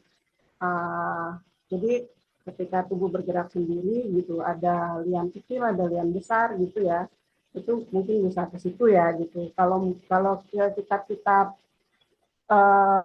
tadi ya uh, agama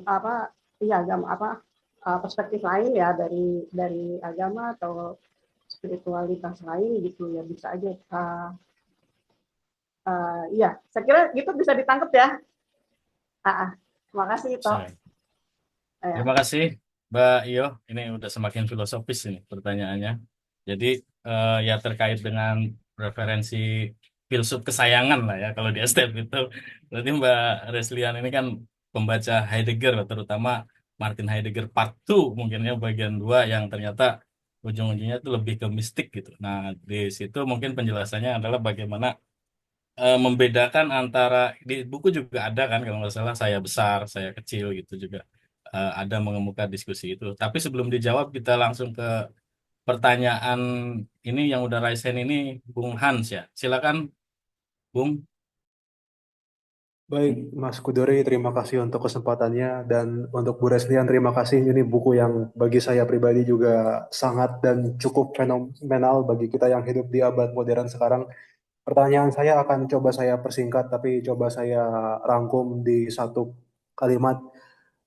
Jadi, how do you differentiate between religious infatuation and religious affection? Jadi ketika seseorang pertama kali mengalami pengalaman mistik yang dia nggak tahu itu apa, dia akan mengalami semacam infatuation, semacam pengalaman yang meluap-luap begitu. Tapi lama-kelamaan, hari berganti hari, bulan berganti bulan, tahun berganti tahun, pengalaman ini mulai surut dan mulai berganti dengan suatu kejenuhan begitu. Lain halnya dengan afeksi. Afeksi itu kan kita mencintai sesuatu yang kita tahu itu baik, dan kita tahu itu mencintai kita lebih dulu gitu. Yang mungkin disamakan dengan yang transenden, yaitu Tuhan.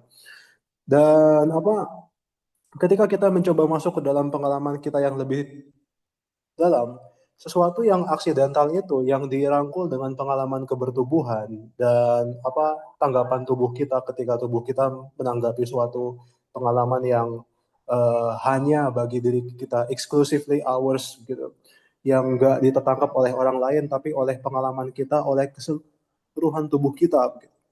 itu menjadi suatu accidental yang bermakna begitu dalam gitu.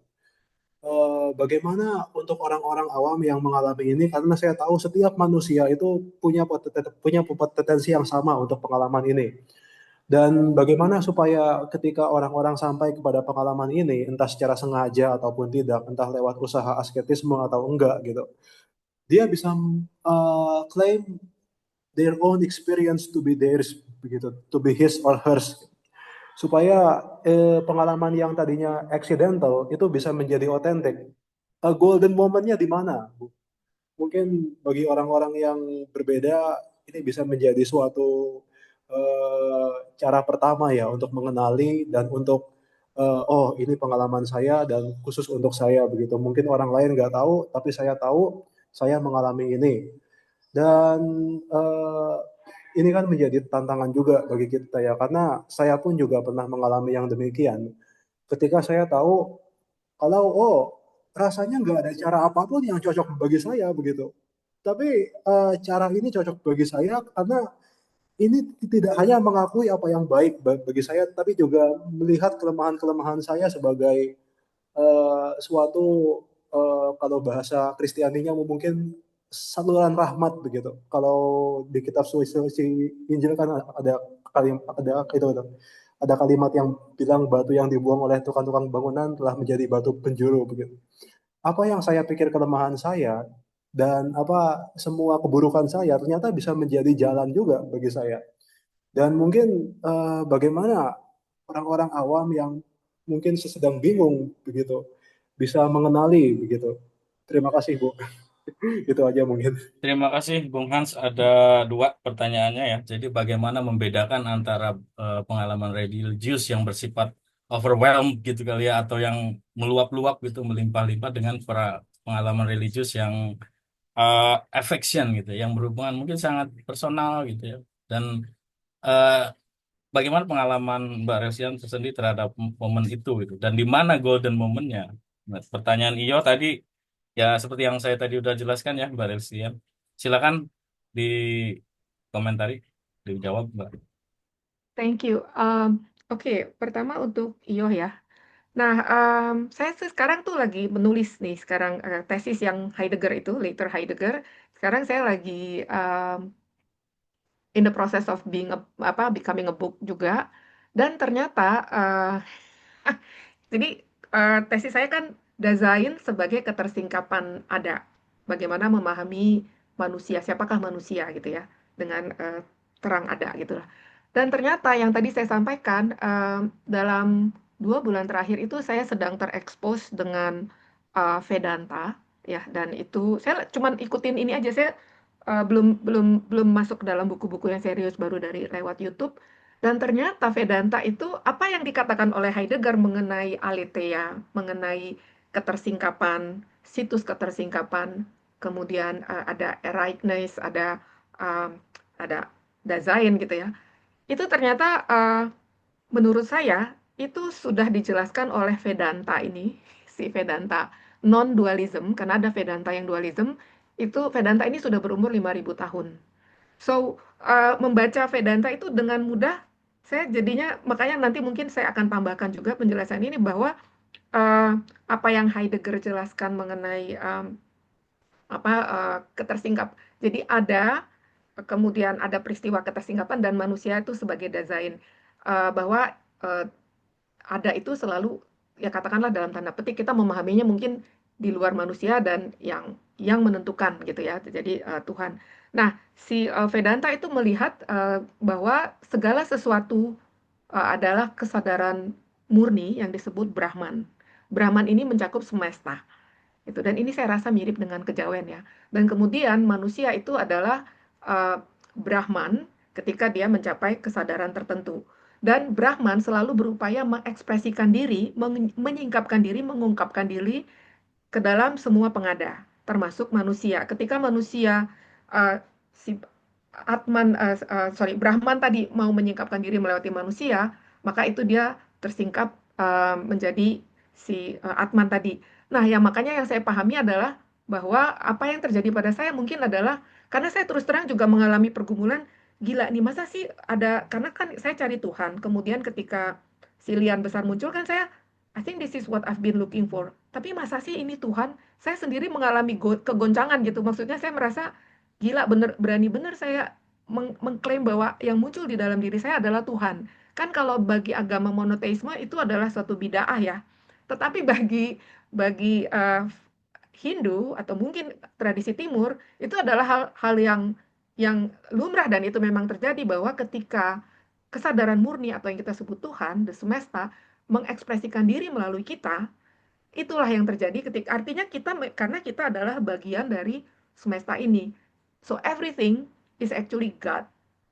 So not really pantheism, tapi melihat, mengalami sendiri bahwa segala sesuatu itu adalah Tuhan. Makanya di dalam buku saya kan juga ada ketika saya bercakap-cakap dengan sayuran yang saya makan, bercakap-cakap dengan interior mobil. So I felt like it's not, kita bukan hanya bercakap-cakap dengan makhluk hidup, ternyata bahkan benda mati pun it's bagian dari semesta yang kita bisa bercakap-cakapnya, mungkin saya pikir mungkin lebih merasa sebagai ada koneksi ya. Karena memang segala sesuatunya adalah bagian dari kesadaran. Jadi itu yang menurut saya, makanya saya setelah mendengarkan si Vedanta ini, saya mengikuti yang Vedanta Society of New York ya, itu maknya sangat bisa menjelaskan, dan saya merasa lebih dekat ke penjelasan ini. Dan Heidegger menurut saya, penjelasan dia, kalau dia pakai penjelasan itu, nggak akan muter-muter kemana-mana. But I will try to put it in my book sih mengenai later Heidegger. So itu sih mungkin Mbak Yoh ya, yang mengenai, so memang akhirnya Heidegger disebut mistik karena dia juga akhirnya tidak mampu menjelaskan ya, karena kan dia tidak bisa, karena kan argumennya jadi berputar. Ya mungkin memang kalau dia harus loncat, kalau dia masuk ke dalam yang disebut ajaran, ya mungkin karena kalau dia berusaha tetap rasional dengan penjelasannya dia, ya dia akan terus berputar. But that's another topic. Nah, mengenai oh ya, pertanyaan dari Mas Hans ya, religious infatuation and affeksi. Oke, dan tadi mengenai accidental. Jadi infatuation itu kan artinya mungkin terjadi dalam waktu yang singkat gitu ya. Kita bagaimana keterpesonaan dalam waktu yang singkat. Tetapi ya kalau terjadinya dalam waktu yang singkat, ketika kita misalnya bisa jatuh cinta itu kan dalam waktu singkat. Tapi in apa sih in love-nya itu kan bisa lama, tapi jatuh cintanya mungkin sebentar, infatuation-nya sebentar. Nah, mungkin kalau memang dia infatuation, mungkin akan sebentar kemudian menghilang, kemudian kembali ke sehari-hari.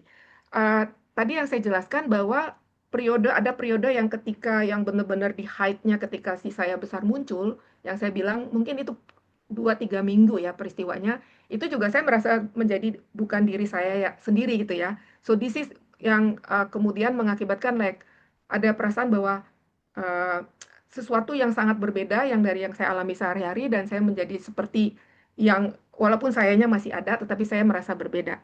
Nah, saya bukan sayangnya, tetapi pertanyaan saya itu kan pertanyaan saya itu sudah muncul di tahun 90. Jadi ketika saya kuliah di Jogja itu sudah muncul pertanyaan itu, kemudian menjadi intens pencarian saya itu sekitar 4 tahun kemudian. Jadi itu diendapkan, kemudian tahun sekitar 94 itu saya mulai mencari secara intens. Artinya butuh waktu 4 tahun sampai saya merasa terganggu, dan 94 ke tahun 2000 itu butuh waktu 6 tahun. Jadi this is not just infatuation yang waktu singkat yang kemudian akan cepat menghilang. Karena pencariannya sendiri itu, saya sendiri tidak percaya dengan one night enlightenment gitu ya, atau one day enlightenment. I don't think so gitu. Jadi karena pencarian itu untuk sebuah transformasi yang real itu butuh waktu lama, butuh pengendapan, butuh apa ya, pengejawantahan ke seluruh eksistensi kita, bukan hanya di sini tapi juga di tubuh tadi. Jadi so it's not karena itu butuh waktu lama untuk pencariannya sampai kemudian penemuan saya adalah bahwa Tuhan ada, tetapi saya sendiri masih tidak punya jawaban siapakah Tuhan itu. Ya, jadi penemuan tahap pertama adalah yes, God exists, but who or what is God itu pencarian berikutnya dan mungkin pencarian sekarang. Jadi poinnya adalah kalau dia berlangsung dalam waktu lama dari 90 sampai 2000 itu puncak kejadiannya, maka dengan peristiwa yang sangat mengguncang dan sangat lama ini, maka berakhirnya juga tidak berakhir begitu saja. Kalau dia infatuation, mungkin dia akan berakhir dalam waktu singkat. Tetapi karena justru dengan pengalaman keseluruhan eksistensi kita ya tadi ya kalau mungkin saya nggak tahu Han sudah baca atau enggak, tapi di situ kan sampai termaksud menyangkut juga pekerjaan saya, menyangkut orang-orang sekitar saya, menyangkut semua aspek kehidupan. Jadi bukan hanya bermain di argumen rasional, tapi itu mengubah seluruh kehidupan kita sehingga menurut saya untuk uh, spiritual ini adalah sebuah perjalanan yang tidak mungkin akan artinya gini, uh, karena apa yang perlu dicabut dari pemikiran saya sebelumnya itu mungkin sangat dalam, keraguan-raguan, makanya dibutuhkan peristiwa yang uh, sangat dramatis, sangat apa namanya ya bahkan terlalu signifikan gitu ya, sangat signifikan, sehingga munculnya adalah apa yang saya yakini berikutnya akan sangat dalam gitu ya. Jadi artinya um, peristiwa yang saya alami itu ada titik poin ketika saya sudah di titik itu bahwa karena semua orang kan saya anggap meninggalkan saya ya, semua orang kan menuduh saya kerasukan dan sebagainya. Jadi poin itu adalah satu-satunya tempat bergantung saya adalah Tuhan. Nah, hubungan ini akan terus ada sampai saat ini. Karena pengalamannya begitu mendalam ya. Jadi bukan cuma di intellectual knowledge. Kalau di intellectual knowledge, saya rasa kalau ada kesulitan dalam kehidupan itu akan mudah runtuh. Tapi karena saya sudah mengalami bersamanya ketika dalam masa-masa harus sendiri, maka tidak akan ada pengalaman lain yang terlalu besar yang bisa memisahkan hal itu tersebut. Itu sih mungkin. Jadi I hope I can answer the question. Jadi dan juga istilah accidental mystic itu mungkin agak misleading kalau disebut accidental ya, karena sebenarnya saya hanya untuk istilah ininya aja sih populernya bahwa tiba-tiba menjadi mistik. Tapi sebenarnya tidak ada yang tiba-tiba. It took about 10 tahun untuk sampai kepada pengalaman yang saya ceritakan di dalam buku itu. Persiapannya 10 tahun dengan pergumulan pertanyaan dan all this pencarian kan selalu begitu, keraguan disertai coba sana coba sini ya, itu semua butuh waktu yang tidak singkat. Mungkin itu. Jadi mungkin istilah accidental mystic, forget about it. So it's actually there's no such thing as accidental mystic. It's just untuk menarik perhatian aja kali ya. Mungkin itu. Terima Thank kasih you, Mas. Mbak Reslia. Dan saya kira kita sudah mau mendekati akhir sesi Zoom ini ya. Jadi kita kasih kesempatan dulu Mbak Reslia untuk bernapas. Kita kasih kesempatan untuk Bung Alex dan Mas Sopan untuk memberikan semacam closing statement lah untuk menutup ini. Silakan dari Bung Alex dulu.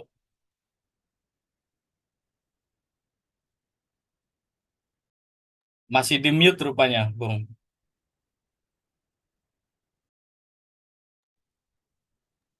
Ya. Ya, oke, terima kasih sharing dan diskusi menarik pada sore hari ini. Ada beberapa hal yang mungkin bisa saya sampaikan secara singkat saja. Yang pertama, saya setuju dengan Kang Sofan tadi bahwa spiritualitas itu yang kemudian mempertemukan berbagai macam perbedaan institusi agama ya. Kita dipertemukan di dalam pengalaman spiritual, itu yang pertama. Kemudian yang kedua, pengalaman spiritual mencari Tuhan itu tentu tetap melibatkan raga kita, tubuh kita.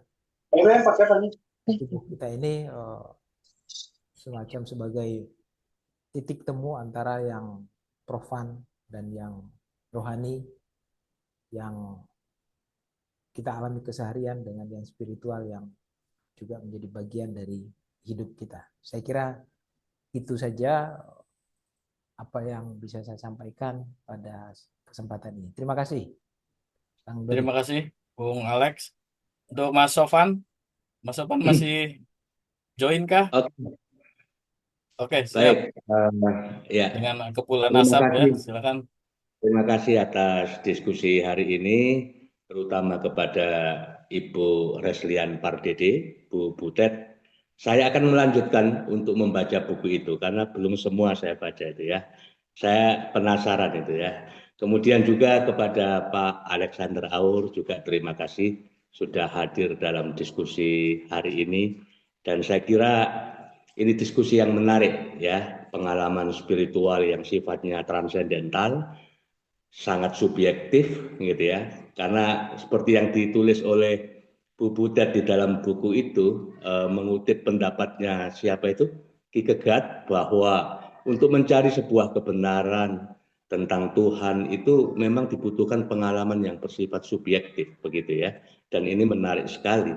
Saya kira ini bisa diperkaya misalnya di tradisi agama-agama lain, ada mistisisme Hindu, mistisisme Buddha, atau bahkan di dalam Islam. Saya kira pengalaman spiritual yang sifatnya transendental ini banyak digali dari misalnya tokoh-tokoh sufi ya Mas Kusnan, seperti Dunun Al-Misri, Abu Mansur Al-Halaj, Ibnu Arabi dan lain sebagainya. Dan saya kira pengalaman spiritual itu di semua agama saya kira ada irisan-irisan yang sama ya, tentang sesuatu yang memang sangat subjektif dan irasional.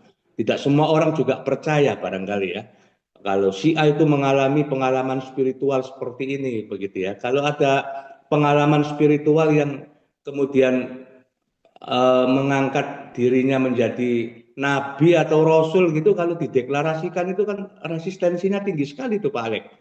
Oh, nggak mungkin itu pasti bohong itu. Tapi ini menarik sekali, apalagi dilihat dengan pendekatan filsafat tadi yang sudah diuraikan dengan sangat tajam dan kritis oleh Pak Alexander Aul. Sekali lagi terima kasih Bu Reslian, Pak Alexander, Mas Hudori, dan semua teman-teman yang hadir pada sore hari ini. Semoga bermanfaat. Assalamualaikum warahmatullahi wabarakatuh. Waalaikumsalam warahmatullahi wabarakatuh. Ya, silakan terakhir closing statement dari Mbak Reslia. Ya. Termasuk misalnya di mana untuk mendapatkan buku ini, caranya gitu. Oh, oke. Pertama itu dulu deh. Untuk mendapatkan buku sudah ada di Tokopedia atau Shopee ya. Tinggal ketik Accidental Mystic. Mungkin tambah Reslian Pardede, so you can order dari situ. Nah, penutup, jadi mungkin yang ingin saya sampaikan adalah untuk kita semua tuh kan sebenarnya pencari ya, seeker ya. Jadi maksud saya ketika sudah mulai muncul kegelisahan, maka mulailah mencari gitu ya. Cari karena dan saya sangat percaya ini, carilah maka kamu akan mendapatkan. Eh, tetapi dalam pencarian ini juga memang kita harus berani bahwa kadang-kadang dibutuhkan keberanian untuk sendiri, keberanian untuk berbeda dari orang lain, keberanian untuk benar-benar percaya akan apa yang kita alami atau apa yang kita harus melihat ke dalam diri kita ya. Jadi cari dan uh, carilah dengan keberanian gitu ya. Mungkin memang tidak mungkin tidak mudah sih jalan untuk ini, tetapi menurut saya kalau kalau kita cari dengan sepenuh hati pasti akan bertemu gitu ya. Dan kemudian juga untuk di lain pihak kita kalau melihat ada orang lain yang memulai pencarian tadi Pak Sofan mengatakan bahwa mungkin kalau misalnya ada yang sedang mencari kemudian dia tiba-tiba muncul mengatakan bahwa atau dia adalah nabi, menurut saya kita jangan cepat-cepat menjatuhkan judgment atau penghakiman pada orang tersebut. Karena ini saya seringkali mengatakan kalau pada saat diskusi juga, bayangkan kalau kita ini sekarang hidup pada zaman misalnya Yesus ya, karena saya ambil untuk kekristenan ya, karena itu yang saya tahu. Kalau tiba-tiba muncul ada seorang perempuan di hadapan kita yang kemudian datang dan dengan hamil berjalan menuju kita dan mengatakan, ini di dalam perut saya adalah saya sedang mengandung seorang Tuhan yang akan menjadi Tuhan. Apakah kita akan percaya pada orang tersebut? Gitu ya. Jadi maksudnya, padahal kalau kita lihat di Alkitab, misalnya itu Maria ya yang kemudian datang mengklaim bahwa uh, dia sedang mengandung seorang Tuhan. Mungkin akan sulit kita percayai. Tetapi we will never know. Kita tidak pernah tahu jalannya Tuhan. Jadi apapun yang sedang kita alami, termasuk yang orang lain alami, kemudian yang kalau kita kebetulan bertemu dengan mereka, kita jangan cepat-cepat menjatuhkan judgment karena mungkin itu adalah perjalanan kita tidak tahu bagaimana Tuhan atau semesta ini akan bekerja. Jadi carilah maka akan kamu temukan, carilah dengan penuh keberanian, tapi juga jangan cepat menjudge karena kita tidak tahu kebenaran muncul dalam bentuk seperti apa atau dalam sosok atau mungkin pesan yang seperti apa. Kita hanya bisa siap seperti kata Heidegger, diam, menunggu, karena ada itu akan menyingkapkan diri kepada kita, tetapi tentu kalau kita mencari dan menunggu ya. Karena kalau kita tidak mencari, tidak mungkin kita akan menemukan kebenaran. Mungkin itu sih dari saya. Terima kasih banyak Terima Mas kasih. Hudori, Pak Sama-sama. Sofan dari Teras Kebinekaan sudah memberi kesempatan, dan juga untuk Ito Alex untuk reviewnya yang sangat dalam dan sangat komprehensif. Thank you.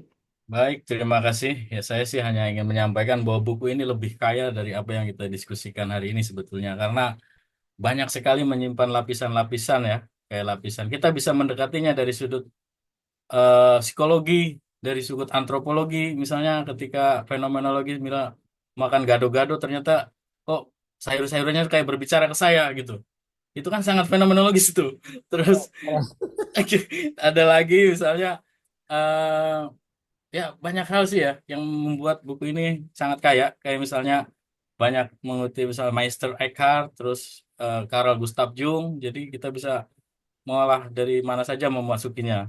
Bahkan dari ya disiplin yang sangat sekuler misalnya dari segi ekonomi, apakah bursa efek itu kerajaan Allah katanya kan. Oh, jangan-jangan gitu. Iya kayak gitu kan. Nah, itu saja sih. Tapi Artinya sebelum fund manager juga bisa bisa tercerahkan loh ya. ya Itu itu dia. ya kan? Iya, oke. Jadi kita sebelum tutup ya kita akan berfoto bersama, tapi ya saya jadi teringat pada Simone Weil ya, filsuf Prancis kalau tidak salah ya. Dia juga mengalami pengalaman spiritual juga, dan apa yang disampaikan Mbak Reslian itu ternyata ada ya mirip dengan konsep-konsep kuncinya, seperti misalnya attention dan solitude katanya. Eh, dan kemalangan, affliction ya.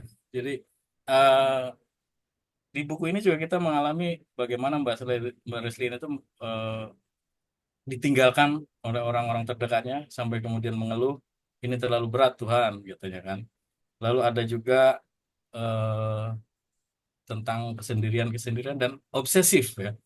Antusias mungkin ya lebih tepat ya. Kalau obsesif takutnya jatuhnya malah obsesif kompulsif disorder nanti takutnya kan. Jadi lebih ke antusias ya.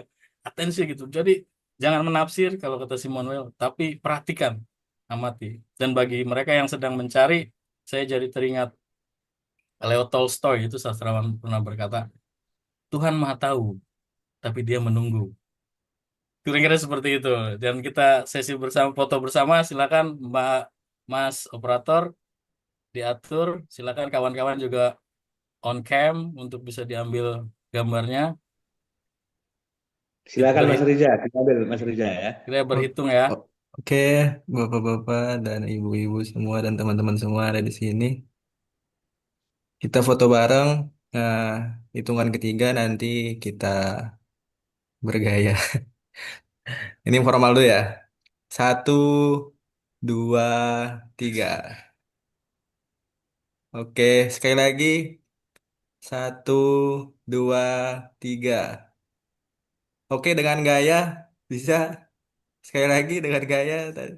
Satu, dua, tiga. Oke, terima kasih teman-teman semua dan Bapak Ibu. Terima kasih Terima sekali lagi kasih. untuk Kasih. Mbak Rilstian, Bung Alex, Mas Sopan, Terima dan kasih kawan-kawan yang sudah hadir di Hudori, sini. Terima Sofan, kasih. terima kasih. Mohon maaf Terima apabila ada kasih. kesalahan-kesalahan saya dari sebagai Bung Hans, terima moderator. kasih. Sekali lagi, terima kasih. Assalamualaikum warahmatullahi wabarakatuh. Salam sejahtera untuk kita semua. Oke, Thank you semuanya. Ya, terima kasih. ya kalau mau ada yang bercakap-cakap, kalau masih nggak puas, kita masih ada waktu berapa menit gitu kan? 5 menit. Tapi Franz Kafka itu bilangnya gini loh, Mas Bung Alek, Ah, dia yang mencari tidak akan menemukan, tapi dia yang tidak mencari akan menemukan. Katanya oh gitu. iya, Iya, jadi gini, saya No, I don't believe that. ini serius itu. Kafka itu. He who Kafka is a bit seeks. Kafka agak-agak. Iya, No, iya. no, no, no. Kacau Karena ini. kalau di Alkitab, ingat nggak itu Alex, bahwa apa, orang yang tidak mencari itu seperti kita melempar permata atau kepada babi. Babi kan tidak akan menghargai. Hmm, Hanya orang yang mencari yang bisa ya. ada keterarahan terhadap apa yang dia cari, jadi dia akan menghargai kalau dia menemukan. Jadi kalau kita tidak mencari terus tiba-tiba muncul katakanlah Yesus atau Tuhan gitu muncul di hadapan kita, kita juga tidak akan tahu dan karena kita tidak mencari, kita Hmm. tidak akan melihatnya, kita tidak akan tahu. Hmm. Itu sih kalau menurut saya. Ya, Jadi keterarahan itu adalah pencarian. ya, Ya, hanya ya. betul saya setuju. Hanya kerap kali itu kan pencarian itu menjadi sebuah yang obsesif tadi itu ya. Ketika pencarian itu menjadi obsesif, maka kalau saya kemudian semacam apa ya? Ya memang kita membutuhkan itu, tetapi pencarian yang obsesif itu justru malah menimbulkan apa ya? Semacam itu menjadi sebuah pencarian yang tidak otentik, kurang otentik lah ya, kurang otentik. Karena yang saya maksudkan dengan pencarian yang otentik itu adalah oke, kita mencari, tapi bersamaan dengan itu kan kemudian kita juga membuka diri pada bagaimana yang kita cari itu menampakkan dirinya atau berbicara kepada kita atau bahkan dia menemukan sendiri dengan caranya gitu ya. Dan ketika kita sampai pada titik itu, maka segala hal yang sebelumnya kita cari dan kemudian pada akhirnya kita tidak ketemu, maka pengalaman-pengalaman tidak menemukan yang kita cari secara obsesif tadi, lalu kemudian kita baru menemukan jawabannya ketika yang kita cari justru dia yang menemukan kita yang mencari gitu ya. Ya, ya. Dibalik aja ya. Ya, Pak. Ya, tapi itu sebenarnya itu loh seperti orang bilang dia menemukan ide ya. Ketika kan yang seperti Newton menemukan ide tiba ide yang tiba-tiba gitu kan. Tapi kan kita juga belajar bahwa tidak ada ide tiba-tiba penemuan. Penemuan itu pasti melalui laborious work yang cukup lama. Dan mungkin kesannya seperti ada penampakan, tetapi penampakan ini tidak mungkin tiba-tiba. Itu disertai dengan pencarian yang menurut saya harus total sih kalau mungkin nih. Makanya di dalam itu juga saya merasa bahwa ya memang tadi kegilaan antara kegilaan dan pencarian mungkin bedanya tipis because sometimes you just have to go all out, ya kan? Uh, dan mungkin ketika kita menyerah itu tiba-tiba muncul. Betul, Nah, itu betul, kelihatannya seperti betul. dia tiba-tiba memunculkan diri padahal enggak, padahal karena ini ada preparation. Hmm. Kelihatan seperti tiba-tiba muncul tapi so I just really believe that seek and you shall find. Itu sih. Ya sebenarnya sih kalau dari buku itu kan kelihatannya memang Mbak Reslian itu kan cuman nggak mencari sebenarnya. Cuman karena ada pemicunya, kalau penafsiranku ya, karena pemicunya ketika ditanya apa Pertanyaan. itu pertanyaan itu, kemudian dia menjadi sangat itu jadi gitu loh. Ya, Ya itu sebenarnya triggernya, ya betul. itu triggernya. Ya, Sebenarnya Kafka juga menurutku ya bukan pasif dalam arti nggak mencari, tapi mungkin dalam Zen itu ada yang the art of non-doing itu loh.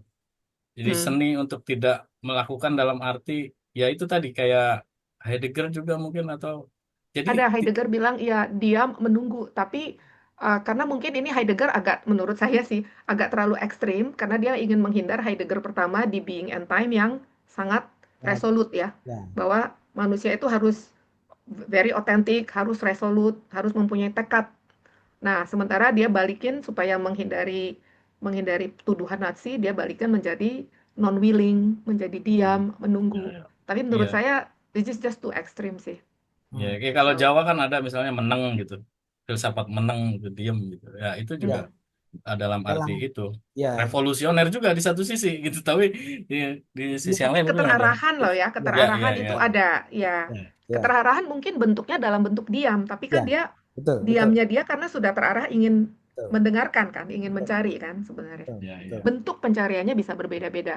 ya, betul. betul. Dan itu unik ya, masing-masing orang itu sangat unik, Ya, berbeda-beda, betul, khas gitu loh.